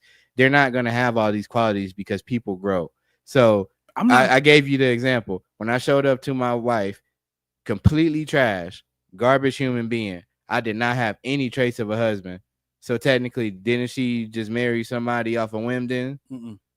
Because I wasn't the Durant you see that right now. So how could she marry me at my base? there's this base standard that they have to meet in order for you to want to marry them. Yeah. And that anything past that is their potential. Yeah. He's saying you got to meet this base standard. No, If- I agree. so- I so agree here's with the that thing. part. But Yeah, I this know. isn't- It feels like you guys are arguing the same thing. if your wife said, I married Duran because I see potential of him becoming a millionaire, right? And then something happens to you where you get injured and you can never. So let's just say basketball. She say, I married Duran because I think he's gonna make it to the NBA. And then you get hurt in college and you can never make it to the NBA. And she leaves your ass because she's like, he ain't gonna never make it to the NBA. You'd be like, that's pretty effed up. Yeah, but Right? that's hinging off one thing though. But what I'm saying is when I say the base, I'm saying where she was when y'all got married, right? If she stayed there, because you obviously married her because of she has this, and this. If she stayed there, would you continue? Would you be happy with that for the rest of your life? No, if she's just staying at that base where I married her at, because I already chose to marry this person because of this. This is the base. At some point, you should be doing something in between or have shown something beyond that. Because just staying here ain't gonna cut it for 50 years. That's what the dating phase is for, in my opinion. That's not what the dating phase is for. Because not when people date, let's be real here. Most people don't even date to get married. You just dating just because that's just something to do. You're not dating to be in a committed relationship. And That's even when most you people. speak about exclusivity, like I said, I'm not disagreeing saying that if I say me and Tracy at the time is just boyfriend, girlfriend, we not seeing nobody else. That is exclusivity. But technically, she still don't belong to me. So she go out and cheat. It sucks. I'm mad. Yeah, that was my girlfriend. She shouldn't have did that. Whatever. But in the end, she wasn't 100% mine to begin with. She don't have no commitment to me to do that. It's just words. Because you big on actions, right? Mhm. So somebody saying words, I'm saying, yeah, we exclusive. We acknowledge that we saying we exclusive. But logistically, we are not exclusive until we get married. And so when we get married, I have this deeper commitment to you to do these things. Yes, you should do some of those things beforehand, but you are not obligated to do all of those things as a boyfriend. And then it's different stages. So boyfriend, fiance, and then husband. Yeah. I'm not about to go do all these things as your boyfriend. So all I said was, if my girl called me right now, if I had a girlfriend, not a wife, and she was like, I'm lonely, I'm not getting up off this couch if I don't feel like it, especially since I'm doing something, unless it's a dire need or something to be there. Not just because you said it. Now, this does not mean that I don't have that affinity with you or I don't care about you or I'm not showing you the trait of being the leader. It's just saying that I don't have to get up off the couch. Now, as my wife, I'm going to get up because I'm like, dang, my wife feeling some type of way, something going on. I know based off our relationship, since we are bringing that up, you know, I know my person. I need to get up off this couch because if I sit here, now I'm being selfish. I'm not being a protector. I'm not being a leader because she needed me in that moment. I'm going to get up. That's all I'm saying. Yeah. I'm I not feel saying like we just gonna I'm keep just saying going in circles. you on just it. got an option to do so. And my option would be to choose not to get up. It doesn't say that I would, but I'm not in that situation to say that. So I'm just saying it's a 50-50 for me. Yeah. But you I mean, just, I get what so you're the saying. only That's- difference between that is just like a piece of paper. No, I made a commitment. Well, The legal, I'm gonna but just you say can make upfront, a commitment without like it being a legal binding document. and even outside, even with a legal binding document, that's you. I'm showing that Shut as a up, Mike. physical You're form. over there like- And see, and that's- you're thinking from the banker I standpoint. guess I'm not. Well, no, I guess like I get where Durant's talking about on the commitment level because the commitment that he's talking about is like the commitment between husband, wife, and God. Right. Okay, see, so that's obviously where And we that's- differ. Yeah, Yeah, yeah, because so- you're looking at it as the commitment on legality wise, and honestly, that means shit in my opinion. Where signing a paper is just like signing a contract, and we can end that contract like that. Right, it's Exactly. not- So right? so It's it's something to see. but we it's got- it's Go ahead. it's it's completely like you said. It's got to be completely personal to people though, because like obviously what you believe is far different from what I believe in. Right. In Right. that situation. So yeah, Right. but- And so for Duran and myself, like the commitment you make between husband, wife, and God is it has more weight than the legal commitment that you make. And then if I'm not even doing that commitment to you, the showing of the commitment starts to me when you propose to somebody. Because first the man has to bend his knee. I'm bending my knee to submit, to show my wife, hey, I want to be with you. This is my claim. I'm professing my love for you.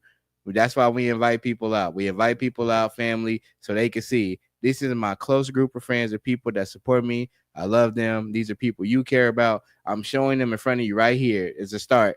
I know we've been doing this. We've been rocking. We had this XYZ, blah, blah, blah. But this right here is a symbol for you. Do you accept it? And then y'all go off into the married stage. And then that's why we wear the rings. Because if that's the case, why are we wearing rings then if we just got a regular commitment? If it's just that. For me, I think the difference is the difference that we're arguing is commitment and leadership. And I think you're blending it more of like, until you have a commitment, you're not doing everything that a husband should do. But for me, it's not doing what a husband should do. It's doing what you should do as a leader. Right. Right. And so that's always going to be the same for me, whether you're my exclusive girlfriend or you're my wife. Right. Because this is what you're getting when we get married. Right. And this is the base of what you're going to get when we get married. That's what I'm saying. Like, no, I understood. I fully understood what you said from the get-go. Mm-hmm. I just want you to understand what I'm saying. I'm not doing that. And that's never been me. I've never dated to lead no female, to do no nothing. The only people I've done that for is the person that got a ring on their hand. The first person before her who I was in that commitment with is the exact reason why you don't do that shit. Why you do not do that. Because I had 100% exclusivity with this person. And yet we still had tons of problems with this person being at base and showing the potential. So even going back and forth and then how it ended proved my point to me that all of that is bullcrap. I'm not giving no person that I'm dating my all. You can see these traits and decide for yourself if that's what you want to do, and trust and believe that we're going to make this thing happen, because it's a two-part thing. When you get with somebody, you're not one person. Glenn is not just Glenn. Right. It's him and his wife. So Glenn can't be the Glenn that's on the screen right now without her, because she's contributing something to make him greater, to push him to do something. But from a leader standpoint, from who Glenn is now, or Glenn may have grown even as a leader now because he has his own pack. He has his kids, he has his wife that he's protecting. So his view on leadership definitely has changed. But before they got married, before they had kids, before all of that, like, he had these leadership qualities that he still has right now. Right? The base of what his leadership is based off of, he exhibited to his. I might be wrong. That's potential. He might have kept his. That's potential, though. I would like to think I did. But what I'm saying is, she didn't marry him based off of who he potentially could be. She married him off of what that base was. So let me ask you this then, because you keep saying the same thing. Do you feel like it's wrong people get married because you see the potential in somebody? Yes.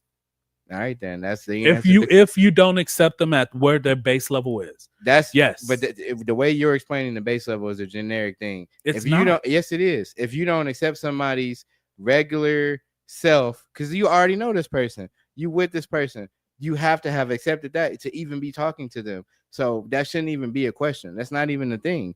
If my base is my base, so it's like, if you my friend and we doing stuff and how we met, we cool.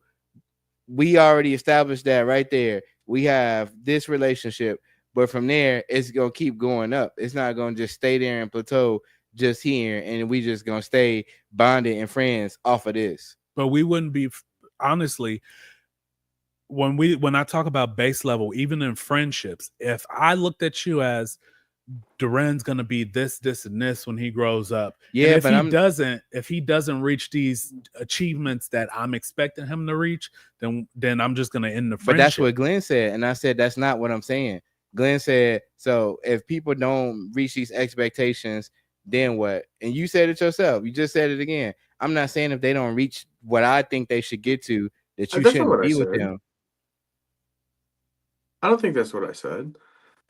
I'm just saying, I agree in that there's there has to be a base because, like, I mean, I kind of feel like we're arguing the same thing, just in different words, honestly. That's what I'm saying. But I'm saying the base to me, what he's explaining is something that's generic. You don't, that's not even something to take into account, because that's how you got to have a base to have a friendship in the first place, But or what to I'm be saying in a is relationship. if you never changed from the person I met in 6th grade when I decided this is going to be my best friend, right?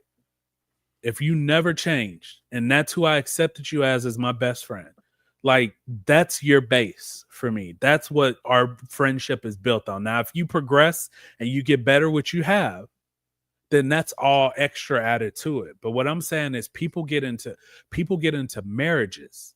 I don't care about the relationship part, but people get into marriages with the expectation that this person is going to get better than where they are now.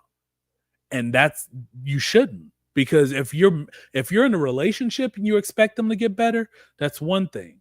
Like, I'm expecting them to get better and then I'll marry them because that they've now reached where I need them to be to get married. But marriage is not the time to say I'm getting married and then I expect you to get better or this marriage ain't gonna last, because you're saying where they are is where I need them to be to get married, and that's your base. They're not going below that. They're staying here. So if they're at that base of what you need to get married, why does that change because they haven't gone above that? I'm not saying that though. I'm not saying you did though, because when I asked you about your wife, I'm not saying they have to change. I said I gave you an example, and I feel like you tearing an example up in different parts. I'm not. I'm just gonna go to what Glenn stuck with said. the same thing that I've said. I understand what you said, and I know what I'm saying. We're saying the same thing. We can go to the next subject because I explained it, and I don't know what else to say. I gave you an example by talking about my actual marriage, how I got there, what the thought process was, and on both accounts. And I feel like it wasn't being received. So we just gonna agree to disagree. And that's honestly, okay. because I feel like it kind of contradicts. Because how does it contradict? Because you're saying one thing, but then when I asked you the question about if your wife did not change, because from who it she sounds was like you're married, changing the question. If it's she not. stayed with who she's gonna be the base person that she was, which was why I married her in the first place. But I'm telling you, it's not just the base. It's that she had the potential to be better than just that base person that I was with. So it's not saying that she got to reach 100% of the things that I feel like she should get to, but the things that I felt like I would need in a marriage, I felt like she showed me those, and that's something that we could build on, right, and keep going forward. Right. I never said I wasn't accepting just her base. Now I said you did though, because let me finish. you. I said if she stayed just that, if she didn't meet none of those potential markers, it's not wrong. If I said, hey, this person is gonna be a really good person, they doing this now, they doing that, and then I married them and they never do nothing better. We just stay there. They never grow or do anything else. I don't want to be married to you. Why would I be married to somebody who's not growing at all? You're still at the same level 10 years from now. So you would get divorced? If it was no improvements, because your love isn't growing stronger, we're not doing anything, there's no vision, there's no nothing, it's just a regular plateau or something. I'm not saying I would accept somebody where they are now. So if I got married today, I would accept them and do that. Yeah, that's cool. And I'm like, but for me, it's also okay, while she did this and it made me feel like she was going to be a good wife along with that base, cool. But if she just had just the base and it was nothing else, I would not have stay here this long, because what am I getting from that? You're not growing into anything. You're not growing into a mom. You're not growing into a better wife. You're not growing into a better person. You're not trying to advance yourself as a human being. You're just the same person. Nobody should be the same person. Now, your base is going to always be your core. I get what you're saying. That's the core of who you are, the core of how a relationship is formed. That's never going to change. I'm always going to accept it. But I'm just not going to accept it if you just never changed and never did nothing else, never did anything. It ain't because you didn't reach all my potential markers. It's just because you should be growing as a person. That's just common sense. So if you're not growing, why the hell would I want to stay with you? And see, and that's what we're saying, is that there's this base level that you, even if they don't grow, you're okay with that.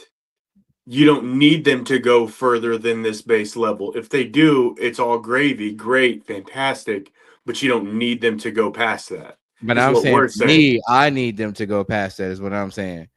I need them to go past just being a base person. I don't want to just be with somebody that's just that. I mean, if you're fine with that, I'm not taking that option away from nobody. That's just Durant. But just like everybody else got an option to pick something. I'm not saying that's the standard for everybody. That's the standard for me and what I believe. I'm not trying to change what you believe and what you're saying. I understood what you said the first time you said it, and that's all I've been trying to say. Is I just wouldn't be with nobody who's staying at their base. But this is what I'm saying when we talk about marrying for potential. I didn't just marry for potential, is what I'm telling you. It sounds like you did. I said base and potential. Right, I but they said I have to married hit her. the potential. I married her for the base, but she had these potential things that I felt like would make her a good wife. And it don't necessarily mean that she was going to reach them, but she has done these things. Right, but if she doesn't reach them, you're saying you would divorce. I would not be there. Huh. Okay. Yes, I understand what you're saying. Yeah, I would not be there. I'm not gonna stay with nobody in no regular growth or no regular just staying there just because. To me, that's staying there just because. But what if they're showing effort and it's just not? If you showing effort, that's still potential because you like, I'm trying. You ain't got to be some perfect model for me or some perfect thing, but you're trying. Trying and just being your base is two different things. If you trying to do something and it ain't working, I accept that because you're doing something. You trying. You do something here, something there, and I'm not even the most complicated man. I don't care what you do as long as you're doing something. Don't just be here just to be here and you still the same person I met 10 years ago. You could still, and that's like saying I'm accepting your core. I love who you are. I love these things, but I want to see you do some better things that I know you're capable. And if you're just not gonna do that and just be there, what are we getting from this relationship? All right, let's go into some listener questions, right? I got a couple in the inbox here. So when should boundaries be discussed in a relationship? Immediately. Yeah, I think pretty early on. Like, if you don't like something, it's fair for you to say that, because let's put a timeline on it, right? Right when I meet you. If we go on a date and you like, hey, first date, what you like to know? Yeah, I'm like, yeah, I kind of don't like this. So, I'm not going to drop everything on you, but I'm going to start downloading my dossier to your noggin so you know what's going on. My boy said, hey, you going to get in line or you going to get out that door before I drop this? Hey, don't take your socks off if your feet not pretty. I don't. I mean, yeah. I mean, pretty early on. I think I'm kind of like with Durant, and like I probably have like a set few where like right off the get go, I'm like, hey, these are things that I don't like. It's just not gonna work if you do any of these.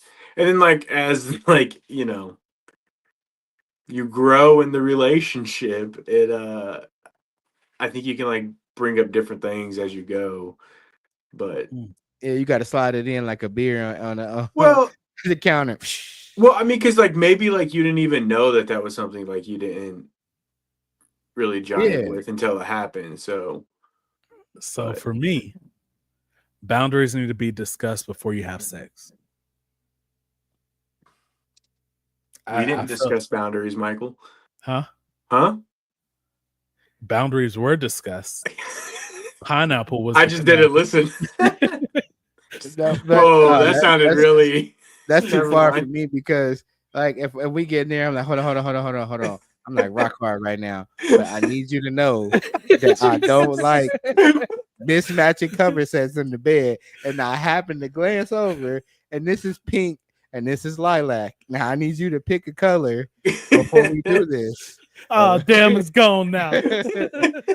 It's just not gonna work for me. No, I think if it's getting serious enough to where, like, mind you, y'all are dating, so of course it's different than if it's like one night stand or something like that. But if y'all are dating and it's getting serious enough to where, like, oh yeah, we're gonna have sex, I feel like more emotions are gonna come in line with that on one end than the other. And so some boundaries need to be set. I mean, I don't know if I'd do it first date, like set the boundaries first date. More applause to you if you will. I don't care enough to set boundaries on the first date because I'm trying to figure out if you even have a glimmer of potential, right? But once I start to see that and I'm like, okay, I'm kind of liking this person, then yeah, like you said, Glenn, I'm gonna drop a few boundaries of like the most important ones. Yeah. Yeah. When I say early on, I don't think I meant like first date either. I think like the before you have sex for the first time is because I feel like that's like, I mean, especially nowadays, that's probably like not that far into, No. you know what I mean? Like, And then that's the case. First date then, because people out here yeah, I mean, meeting and slapping the pictures. people. I don't Like, think people date like we used to. You know what I mean? Like, It's not fun. No, their first date is social media, and then their second Right. date is in person. Nah, you Yeah. So used it's like, to- like used to my think wife the is way to- literally the girl next door. Like that doesn't happen anymore. yeah. You know what I mean? man, I met my wife. I think I told everybody I thought she was younger than me, like 14 when I was 16, and then I found out she was a year older, and then it still took us a year before we really started dating. So Yeah. and I mean, Duran met his wife through a family member, through a cousin, right? Yep. So Like she is your cousin, or I married my sister cousin. Gee, the sister cousin. Oh, shit, So what yeah, else? no, I feel like very few people do it that way. Either they can. I feel like some people do meet in college. Like I've working at where I work at, I opened some stuff for people, and a lot of them do meet at college. So there is still some like in person to it. But I also feel like there's the social media of like, let me get on this dating site while I'm in college, and then it just happens to spark up sometimes. So. Yeah. I've never been on a dating app once in my entire life, so I don't Me know. neither. Everybody I met has been live and direct. I prefer it that way. No. Because I feel like people could. I don't want to ever be catfished. Yeah, yeah. You watch that show, don't you? I've seen it. I've seen some episodes, and I'm not the one you want to catfish. I know the Let's kind of TV shows you watch. You probably would no, every I single season. literally have only seen like maybe 3 or 4 episodes of You Catfish. probably directed it, produced it. You're like, yo, Nah, this is my that's- idea. Look, I got a great That's- idea, that's y'all. Traumatizing. But usually when I watch an episode, it's because I'm like scrolling through reels or something, and I'm like caught on like somebody getting revealed, and I'm like, I want to see how this whole thing happened. You think So I'll that? You go think those were find- staged? Huh? You think those were staged? Some of them, You yes. think some of them were? But Yeah. some of them, nah, because you could tell when they met them, they was like, oh, bro, they couldn't respond the way they wanted to without the cameras. Do you feel bad for them, or are you just like, you're so dumb? no. Like you Yeah, believe for that me, dumb it's- stuff? Because emotions is a crazy thing. So some people, like some of them that they explain, it's always somebody in a wild situation. Like when I got my arm chopped off, he was the only person there for me. And I can't say, hey, you stupid for letting this person comfort you without seeing them. All he could do was scroll. Right. What about those One people that person get was- that get catfished by celebrities though? They deserve it. They're stupid. Oh, like, Yeah. But Yeah. it's just real bad when you steal somebody pictures and you should know that it's almost too good to be true. Like don't nobody look that good and you just single. Yeah. And every time I call you, I can't reach you. I can't Yeah. FaceTime you. Oh, you missed 12 different flights because all these emergencies keep popping up. I Like, bought you a ticket, the plane blew up. Like, come on now. all of a sudden you're in the hospital. I gotta send you $800 again. Bro. Sometimes they ghost them though, and then come I back. just want my like, money back. They quit. They be like, I Oh. stopped catfishing, but I just missed you so much, so I started back up. Like, It always get me when the catfish falls in love with the person they were catfishing. I know. They're like, yo, but I they're like, really do love you. And it's like, sir, you are a sir. right. Or You've been catfishing your cousin for the last 2 years, pretending to be some girl from Oklahoma. I just did it because you didn't give me my $10 back. I Bro, would have those had are so sad. I would have had to start fighting you right there. I don't care if yeah. Neve was there or not. That's why I can't be catfish because I'm not fighting. You shooting? I'm not fighting. Below the knee is not attempted murder. Hey. You ain't gonna walk again. How about that? Or nah, some of the creepy ones before we go to the next question. The craziest one I seen is when old boy came to the park and they was at the park and he was just not with none of the stuff. He had a mental condition. He had to. He's like, so you the one he's been talking to? Yeah, and I love him, and he's gonna be mine, and he's gonna like it. And I was, I saw that one. That was a clip I saw on Facebook. I was and I like, had to go watch it. what's happening? He was Holy like, crap. you got a problem? He was like, yeah. He's like, what you gonna do? Yeah, go ahead, beat me up, but I'm still gonna love you. I was like, oh. He's like, so you think what you did was right? No. Well, then why would you think he would like you? Because he said he loved me, and it's a promise. I was like, oh, he Yeah, that's a promise.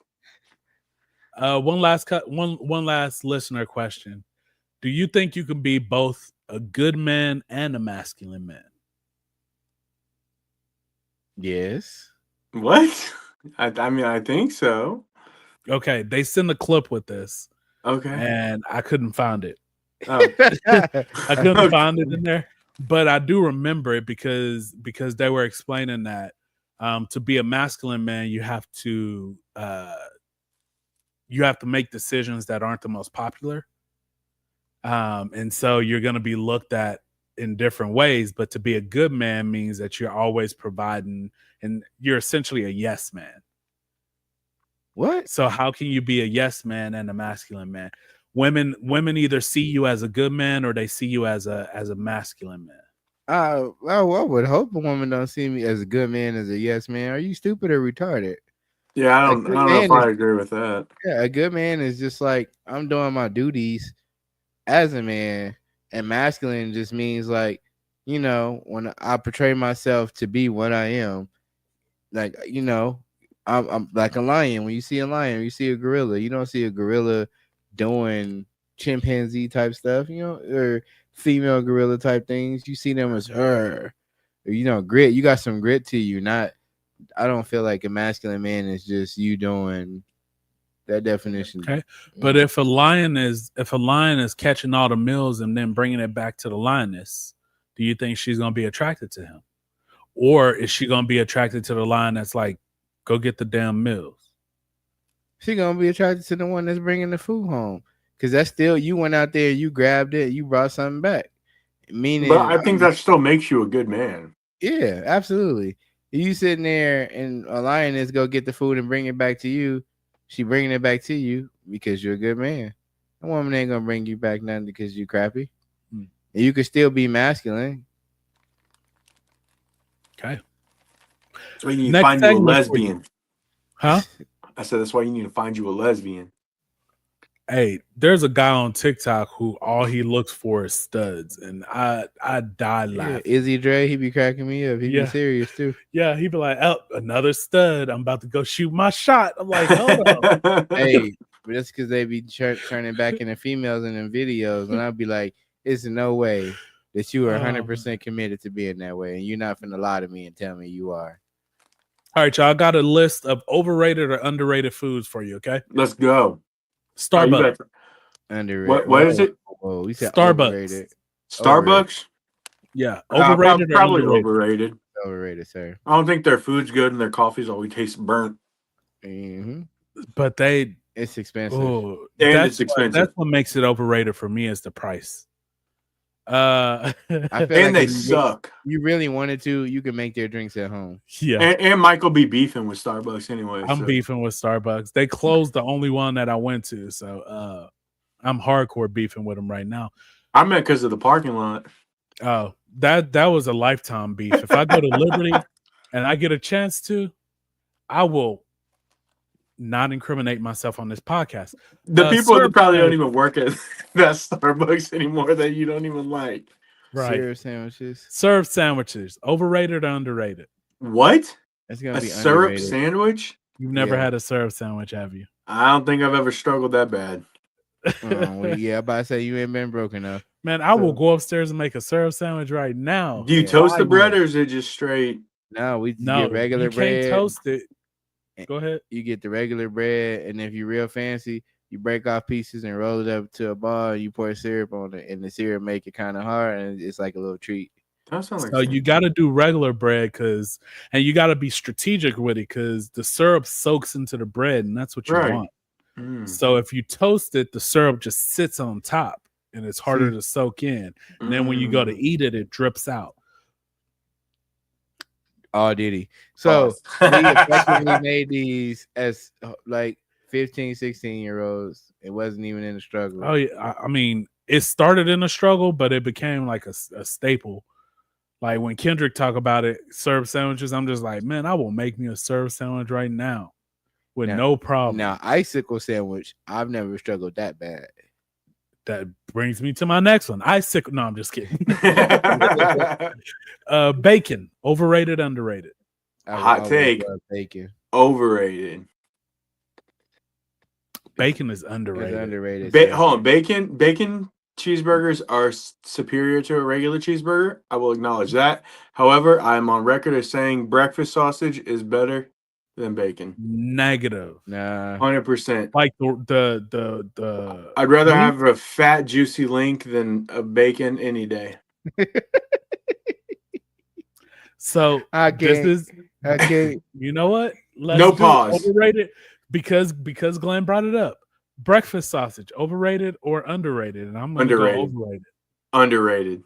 Well, mine was overrated until I discovered that Swaggerty's makes these delicious sausage patties, and that has changed my life. Now, sausage patties are underrated to me. I fucks with sausage patties too. I think those are better than bacon. I just think found them at Sam's, and I keep a box in the freezer, and I make them every time I make breakfast. See, I feel like sausage patties have a different flavor to me for some reason or taste than breakfast like links. And I like the patties, and I'm like, links are my favorite.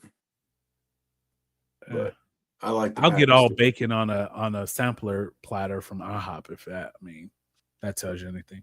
No. Peaches. Underrated. Yeah, peaches is. Oh no, I'm going underrated. I love. They do something to me. Peaches, peach flavored. I was just about to say that. I was like peach, like real peaches and peach flavored things are all underrated. Yeah. I don't understand the hate with the peaches because I love them. They're delicious. All right, chitlins. Overrated. Never had them. You don't want to. I've heard stories that makes me not want That's them. because my family hasn't. I haven't been over to get them for you for the last 2 years, but I'm determined to get you some chitlins. Glenn, is one of your multiracial colored friends. Do not eat chitlins. I don't care what they put on them. I don't care who prepared them. You remember you said you'll try everything once. I did say I would try everything at least once. Yourself, please. I'm begging you. I need to get a new. Have you ever tried them? I couldn't. So how he telling you not to try something he ain't never tried? That's gaslighting. He's gaslighting because I've seen the process of how they're made. Right, but okay, I saw the process of how McDonald's food is made, but you still eat that? Yeah, we do. saw the process of how everything is made. But you still gaslighted. I'm not eating it because that's bro. Oh my god, it's a no for me. All right, what are you saying, Michael? Oh, they underrated. I don't know if you're playing or not. No, he eats them. No, I've eaten chitlins. They underrated. He eat them. Okay. People hear what they are and they're immediately like, no, but like I've seen way worse stuff being eaten overseas. I won't say countries, but there's a guy right now who pops up on my TikTok all the time, and he's in different countries, and he goes up, he's like, "What's that? I'll take one. How much is it?" And then he'll eat it, and I'm just like, "Dog, I just watched you eat chicken blood today, grilled chicken blood." Y'all were worried about chicken. Have you seen that? Hold on, I'll say it because that's just who I am. Have you seen that video? That dude, he's like reacting to videos. He's reacting to the street interview, and in the video, the dude's like, "What's the best smelling country in the world?" And the guy cuts back to the guy. He goes, "Okay, no wrong answers." And the guy goes, "India." And it cuts back to the guy, and he goes, "Okay, there's one wrong answer." It's true. Like they've been getting exposed because they know way y'all eating that every day. It wasn't India, is where they had chicken blood. Actually, the food in India wasn't bad. Except for one where they cooked it in sand. I seen that. They like fried some food in sand, and then yeah, I was like, Mm-mm. The videos I've been watching literally look like different variations of a cycle of you recovering from stomach diarrhea, and they just put it all in one bowl, and then they had the nerve to throw that on newspaper Mhm. and sprinkle some tahini on it. Basically. Yes, Them the videos that I see from them street vendors, and they notorious. and they be pissed that every single one. He'd be like, "What is that?" Mm-mm. Mm-mm. Like, Bro, Michael. Yeah. You seen the one of the dude husking corn with his feet? yes, Oh my god. yes, and the dude wouldn't even eat it. He was like, "Yeah, I'm not." He was like, "I bought it, but I'm not eating this." He put Like, his I'm whole good. arm in a pot to stir up some eggs and potatoes, and God knows whatever that other stuff was that he dropped in there. I'm not eating that. Yeah, no. All right, Chipotle, over or under? Under. Oh god. I could go for Chipotle right now. Chipotle's underrated. Oh, what? Yeah. Michael And I doesn't get think- meat I on his think too many Chipotle. people give hate on Chipotle, but I feel like most of their food is cooked healthier than a lot of places. It's people who just overdo it, And you don't get meat on your overrated Chipotle. because and their guacamole's not real. I love Their Qdoba. guacamole is real. Don't you start Wait, this. hold on. Wait, what'd you just say? I said it's overrated to me because I like to eat Qdoba. Now, mind you, it's not a lot of those. I'm gonna be honest, I can't even front. Qdoba's fine. I like it. Like the It's one not I as good went as to, Chipotle, but it's it good. ain't got the best reputation, but the one I went to and what I had was 100% fire. I went to Qdoba once. Guess what's not extra at Qdoba? It's not real either. I went to Qdoba once. Queso. Right? Oh. Well, that might be real. The rice was Just undercooked. melted cheese. The rice was undercooked. The meat was bland. It was a terrible, terrible experience, and I decided not to waste my money on that anymore. Try again. What if I buy it Yeah. for you? Right. I about to say I will buy you one something from where I got Try it it on from. camera. They never miss, and I'll try it on camera. It's pretty but I mean, nice. But anyways, lobster is underrated because I like lobster. It's overrated. I like lobster too. It's just like it doesn't need to be as expensive as it is. Of course, but that Especially for the amount of like meat you get from it most of the time. Like it tastes delicious, but A lobster tail is like $10 for a lobster tail. I know. yeah, that's insane. Because you don't get like any meat off those barely. It's crab legs. I love crab legs to death, so I'm going to say they're underrated. The only time Overrated. crab legs are like is worth it is if you can go to a buffet because then you can just eat as many of the motherfuckers as you want. Overrated. Michael, you're the worst human being. People don't alive. like to Hold work on. to get to their food. I love crab legs, but unless it's king crab legs, you are working for very little. Oh, reward. well, course. frick! I don't think Ameristar or Argosy does it anymore. They do snow crab, or that's what they used to do. One in of most them does places- king crab because I paid $65 to go every time. Yeah, I haven't seen a place that do king crab. We used to have to buy them ourselves and do it. Most places did snow crab legs, and it was like, why do I got to go through 47 crab legs just to like get a good amount? Now I want some crab legs though. For real. That's the only reason Right. it's overrated for me. crab I love legs. the taste, I love the flavor, and I love it. Crab legs is crazy. Hey, But I think I showed you. Did you see they're selling Oreo flavored Oreos? Yeah. yeah, What the hell? I'm gonna just cruise past that because that's an insult to Oreos. It is the Um, dumbest thing I've ever seen.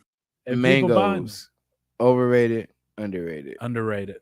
Mangoes, Yeah, it's underrated. underrated. Same with Underrated. peaches. I like mango flavored things and actual mangoes. Like I had an actual mango for real, and I didn't know that you had to peel it like that. And there's a giant seed in it like this big, Mm-hmm. and I still ate it. Pears. You ate it with the Delicious. skin on and the seed? No, I peeled it off with like a little Oh. peeler. But before I was just peeling it with my finger and then taking a bite and then peeling some more and taking a bite. Okay. All right, pears, Oh. overrated, underrated. Noodles. You need to define noodles. Like ramen noodles, Yeah. underrated. Overrated. Underrated. Who I doesn't want was to feel like waiting an on you. episode of I was waiting on Naruto? you. I I've feel eaten a like lot of ramen noodles in my life. I think it's Mhm. just like now at my age, like fucking 11,000 grams of sodium in it. I gotta worry about stuff like that now, man. I mean, I do too, but here's the thing, right? You don't make them the same way we used to. Oh yeah, You how do don't you have make to them now? use the little packet that come with it, That's true. That's or you true. don't have to use all of it. You could season it up yourself, boil some eggs, and drop them in that sucker. Like, Yeah, I'm boy, not gonna like. Are you doing that though? I chef my noodles up. I Do boil- you? We I have to like do that. ask my wife when I make noodles. I will boil 6 eggs, and I don't use them all because my daughters will eat some. But I'll put 3 eggs in a bowl of noodles, and then I'll cook my noodles, put them on top of the eggs. That's the only time I put more juice in there, is so that the eggs can get the flavoring of the juice too. Boy, Oh, I'm gonna try it now. so good. Yeah, basically making ghetto ramen udon or udon. Yeah, I've never had here's that. the thing. How do you like your boiled eggs? Do you like the yolk like all the way cooked? Generally, I do, but I like soft boiled also. Okay, because I like them all the way cooked unless I'm putting them in noodles. And then if I'm putting them in noodles, I boil the water and I drop my eggs in there for 8 minutes. And then I pull them out and immediately transfer them to ice water. So it'll stop the cooking. And the eggs, the yolk is like really, it's soft boiled. It's nice. And noodles How do you peel your eggs? immediately. Mm. I didn't think there was multiple ways to peel. Yeah, dude. Yeah. Once I drop them in an ice bath, I just crack them, and then because they're in there, it comes right off. Yeah. I had some celebrity news. I don't know if you want to go over that because the list has almost doubled. Yeah, what you got? Plenty. So, first and foremost, I don't know if you know Glenn, but Sean Kingston and his mother had gotten in trouble because they were scamming, and they got over $1 million worth of stuff that they got in trouble for. And they had a court hearing today, and they have been found guilty on all of their charges. But these charges can lead to up to 20 years in prison for both of them. So they kept his mother, and they released him to go, wait until they sentence him and her, but she had to stay. So I'm assuming that she probably was doing most of the work and he was just abetting, and they got caught with all the evidence. So there's no refuting that they didn't do this. How did we get here as Sean Kingston? Money makes people do crazy things, homie. It was one of those beautiful girls. They broke his heart, and They were way too beautiful. Like, crazy that we would. And then there's like the obvious reason why. what's that, Glenn? I told you, money makes people do crazy things. Oh. His stardom had faded, and I really think once Diddy got caught, he felt like he was next. He was at what Diddy. the hell? That's a wild accusation. Just throw. No, people. Sean Kingston used to hang out with Diddy. Oh, see, I guess He's I didn't know been to a that. Diddy party. I I don't didn't know. know that. I don't know. That is a super wild accusation. It's not though. If you go back and look at his history, like Sean Kingston used to hang out with Diddy. I'm gonna let you have this one, and we're gonna see if you say that about the rest of these people. So, continuing down my list of doodads and folks, we lost a person. We lost Angie Stone when she tragically lost her life in a rollover accident with a diesel. But everybody's thinking that it is a conspiracy because she was the only one who lost her life in a Sprinter that was filled with 6 passengers and a driver. Wow. I'm sorry, who's Angie Stone? It is an influential African American singer who sung soulful R&B music. Yeah. and she's very But popular. who would have benefited from her passing? I don't know.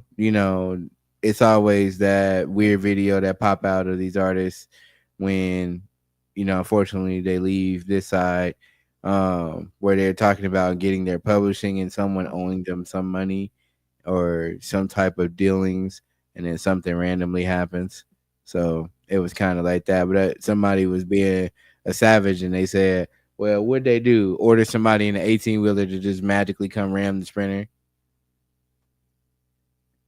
And Yeah, was I like, find that probably hard to believe. yeah, that's wild. Yeah, I feel like it's reaching. What else we got? Definitely. Before we jump too far, though, Sean Kingston literally wrote songs for Diddy. Oh wow, that's disgusting. So he was at the Diddy party. he had to look it up. They discovered who Mo3 Killers was, which is just ironic because the community knew who it was and nobody listens, but Yella Beezy just happened to be the person that was involved or had hired these hitmen to take that young man's life on the highway. So they shared a clip that they played in court, and everybody is just confused as to why, when the guy was chasing him, why he stopped his car on the highway, got out, and then got presumably a gun from his glove department, but he walked around the other side of the car to get it, and then he ran backwards into oncoming traffic, which the other guy got out, stopped his car, and ran up, and he just killed him. He just shot him down in public. And they were like, what was the thought process behind it, and how nobody put these two things together? So I'm guessing somebody snitched. So now everybody is just snitching on each other one after another. So his bail was set at what? It's like, I think 1 or 2 mil, and then they dropped it down to 750. So that means that he knows something, and he's gonna tell them. And I was like, that's crazy. Glenn, let me ask you a question. See, Sure. If somebody died, Uh-huh. was murdered, Uh-huh. who would you look at first for the murder? Well, that depends on who was murdered. But just like in general? Yeah, let's just say a rapper died. A gangster rapper died and was murdered. Okay. Who would you look at first? Well, I would assume he has some enemies, so Yeah. Just whoever he's beefing with, right? yeah, whoever he's beefing with, yeah. Because that's literally what the cops failed to do for years. like literally, it was not a secret whatsoever. They had a public beef. This guy died. And then the guy started going, the guy he was beefing with, who was from the same city, was like, I don't know who you talking about. I don't know him at all. Never heard of him. What the fuck, bro? That's insane. And now it came out that he hired somebody to kill the guy. So Let me bring it back to some people that Glenn might be more familiar with. So we all remember the girl who tried to take the lift and obviously sued because she felt like they weren't accommodating her based off of her weight. have you seen her? Who? Her name is Dank Demas. Dank Demas. She's a bigger woman who sued Uber because Oh, yes. yeah, Yes. I did see that. Yeah. She did indeed sue them, but she has since lost that case. Now, a couple factors of why she probably lost this case. She proceeds to go on an interview with Charlamagne the God in the Breakfast Club, right? And she walks in and she asked him, is it the only chair that they had to sit in? They brought a whole sectional couch over for her by herself to sit on. And she was like, oh, this is accommodation. And sat down in this chair. This whole thing. So this, what I'm sitting on, they brought that all the way over there for her. Assuming because they didn't want her to try to sue them. And then she gets on a show where she's with a heavyset guy. That's her boyfriend. They're equally as large. He pulls up in a Prius. I kid you not. And he's linked all the way back in the seat. So he's in the front and the back seat. And she's like, oh, you think I can't get in here? and she gets in the back of the Prius, and they ride off with no problem. So this proves that you could have gotten in that car Wow. and rode off with no problem. Dang. Shot herself in the foot. Dang. But they offer these options for you to get a bigger vehicle. So when he recommended that you get the bigger one, he wasn't wrong. You were. So Right. you I shot agree. yourself in the Yeah. foot. Yeah. Crazy. So she ended up not winning that lawsuit abruptly. It took no time. This one is more funny to me. It might be funny to you all. And that's that Snow White, the new movie that just came out, did so bad that it has become the worst movie in history under Dragon Ball Z Evolution. With Dragon Ball Z Evolution only having 2.7 Rotten Tomatoes and Snow White having 2.3 Rotten Tomatoes. That's how bad that movie flopped, and it's literally just released. I'm not gonna lie to you. I didn't know the movie was released. It's just like so dumb, man. This is A grown live ass action men Snow who are White. complaining about this movie. I don't see It's- any like. Who cares? Live action Snow White. Who cares? That's a kids movie. Like, why are grown men complaining about it? It's not good. I don't know. They was just like they just picked the wrong character to play Snow White, and everything was just terrible, and it's just been a fiasco. Let's look at the trailer for this because I don't ever remember this being even an option. For a movie, I don't remember seeing this ever coming out. So it's new to me. Oh man. But to get under Dragon Ball Z Evolution tells you how bad this movie I enjoyed had. that movie. You saw it? I've Yeah, never remember? I watched it just talking about, because right? I watched it just because you guys told me it was the worst I thing know. ever. No, let's not do that. This was my father's kingdom, a place of fairness. But the queen changed everything. Take him Is that away. molest- Your Majesty, Is that Gal Gadot? Yep. the people need some kindness. You know, I really don't remember you being this opinionated. Magic mirror on the wall. Who is the fairest of them all? Famed is thy beauty, Majesty. But a lovely maiden I now behold. I look at you, and I just want to be the fairest of them all. The queen is evil. You must flee into the woods.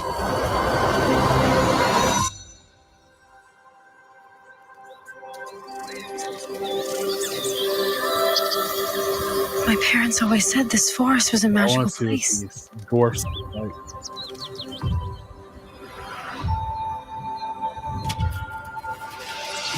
Hello? Is there anybody here?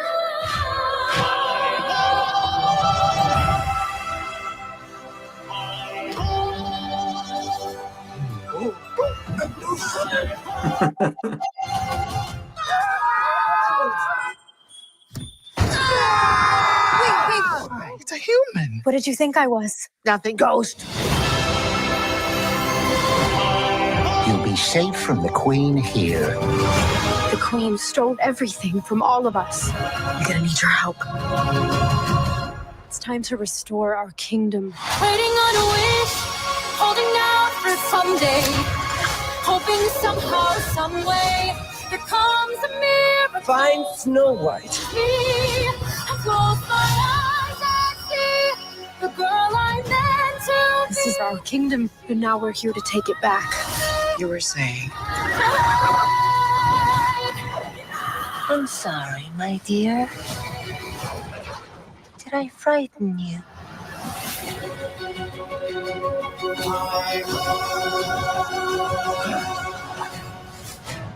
I know Disney pissed off.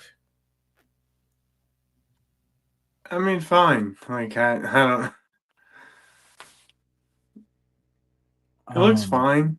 They probably could have got like real little people to play the dwarves, but I'm not gonna lie to you. That ain't it. that what? That ain't it. You're a 35-year-old man. Snow White was white, and in that movie she wasn't. Was she a young Indian girl like that? It's just. I think she was unacceptable. It's unacceptable. It's unacceptable. They could have picked somebody like I'm deceased. The girl from Twilight. No, see, the way Disney does movies now is like it would have made more sense for them to cast like Zendaya. You know what? And it would have been. Tell me I'm wrong. Another news. No, one other thing, real quick. Before we leave this topic, because I just want to make it known. Did y'all see that old lady's hand when she was holding that apple? Yeah. Why the fuck would you eat that apple? No White deserved that shit. Bro, like her hand was like my boy off a Scary Movie. Yeah. It's my grown hand. And then she was like, it's a good idea to eat this apple from this lady's old rotten hands. Yeah, she deserved that. That movie not getting a sequel. Was there a Snow White too?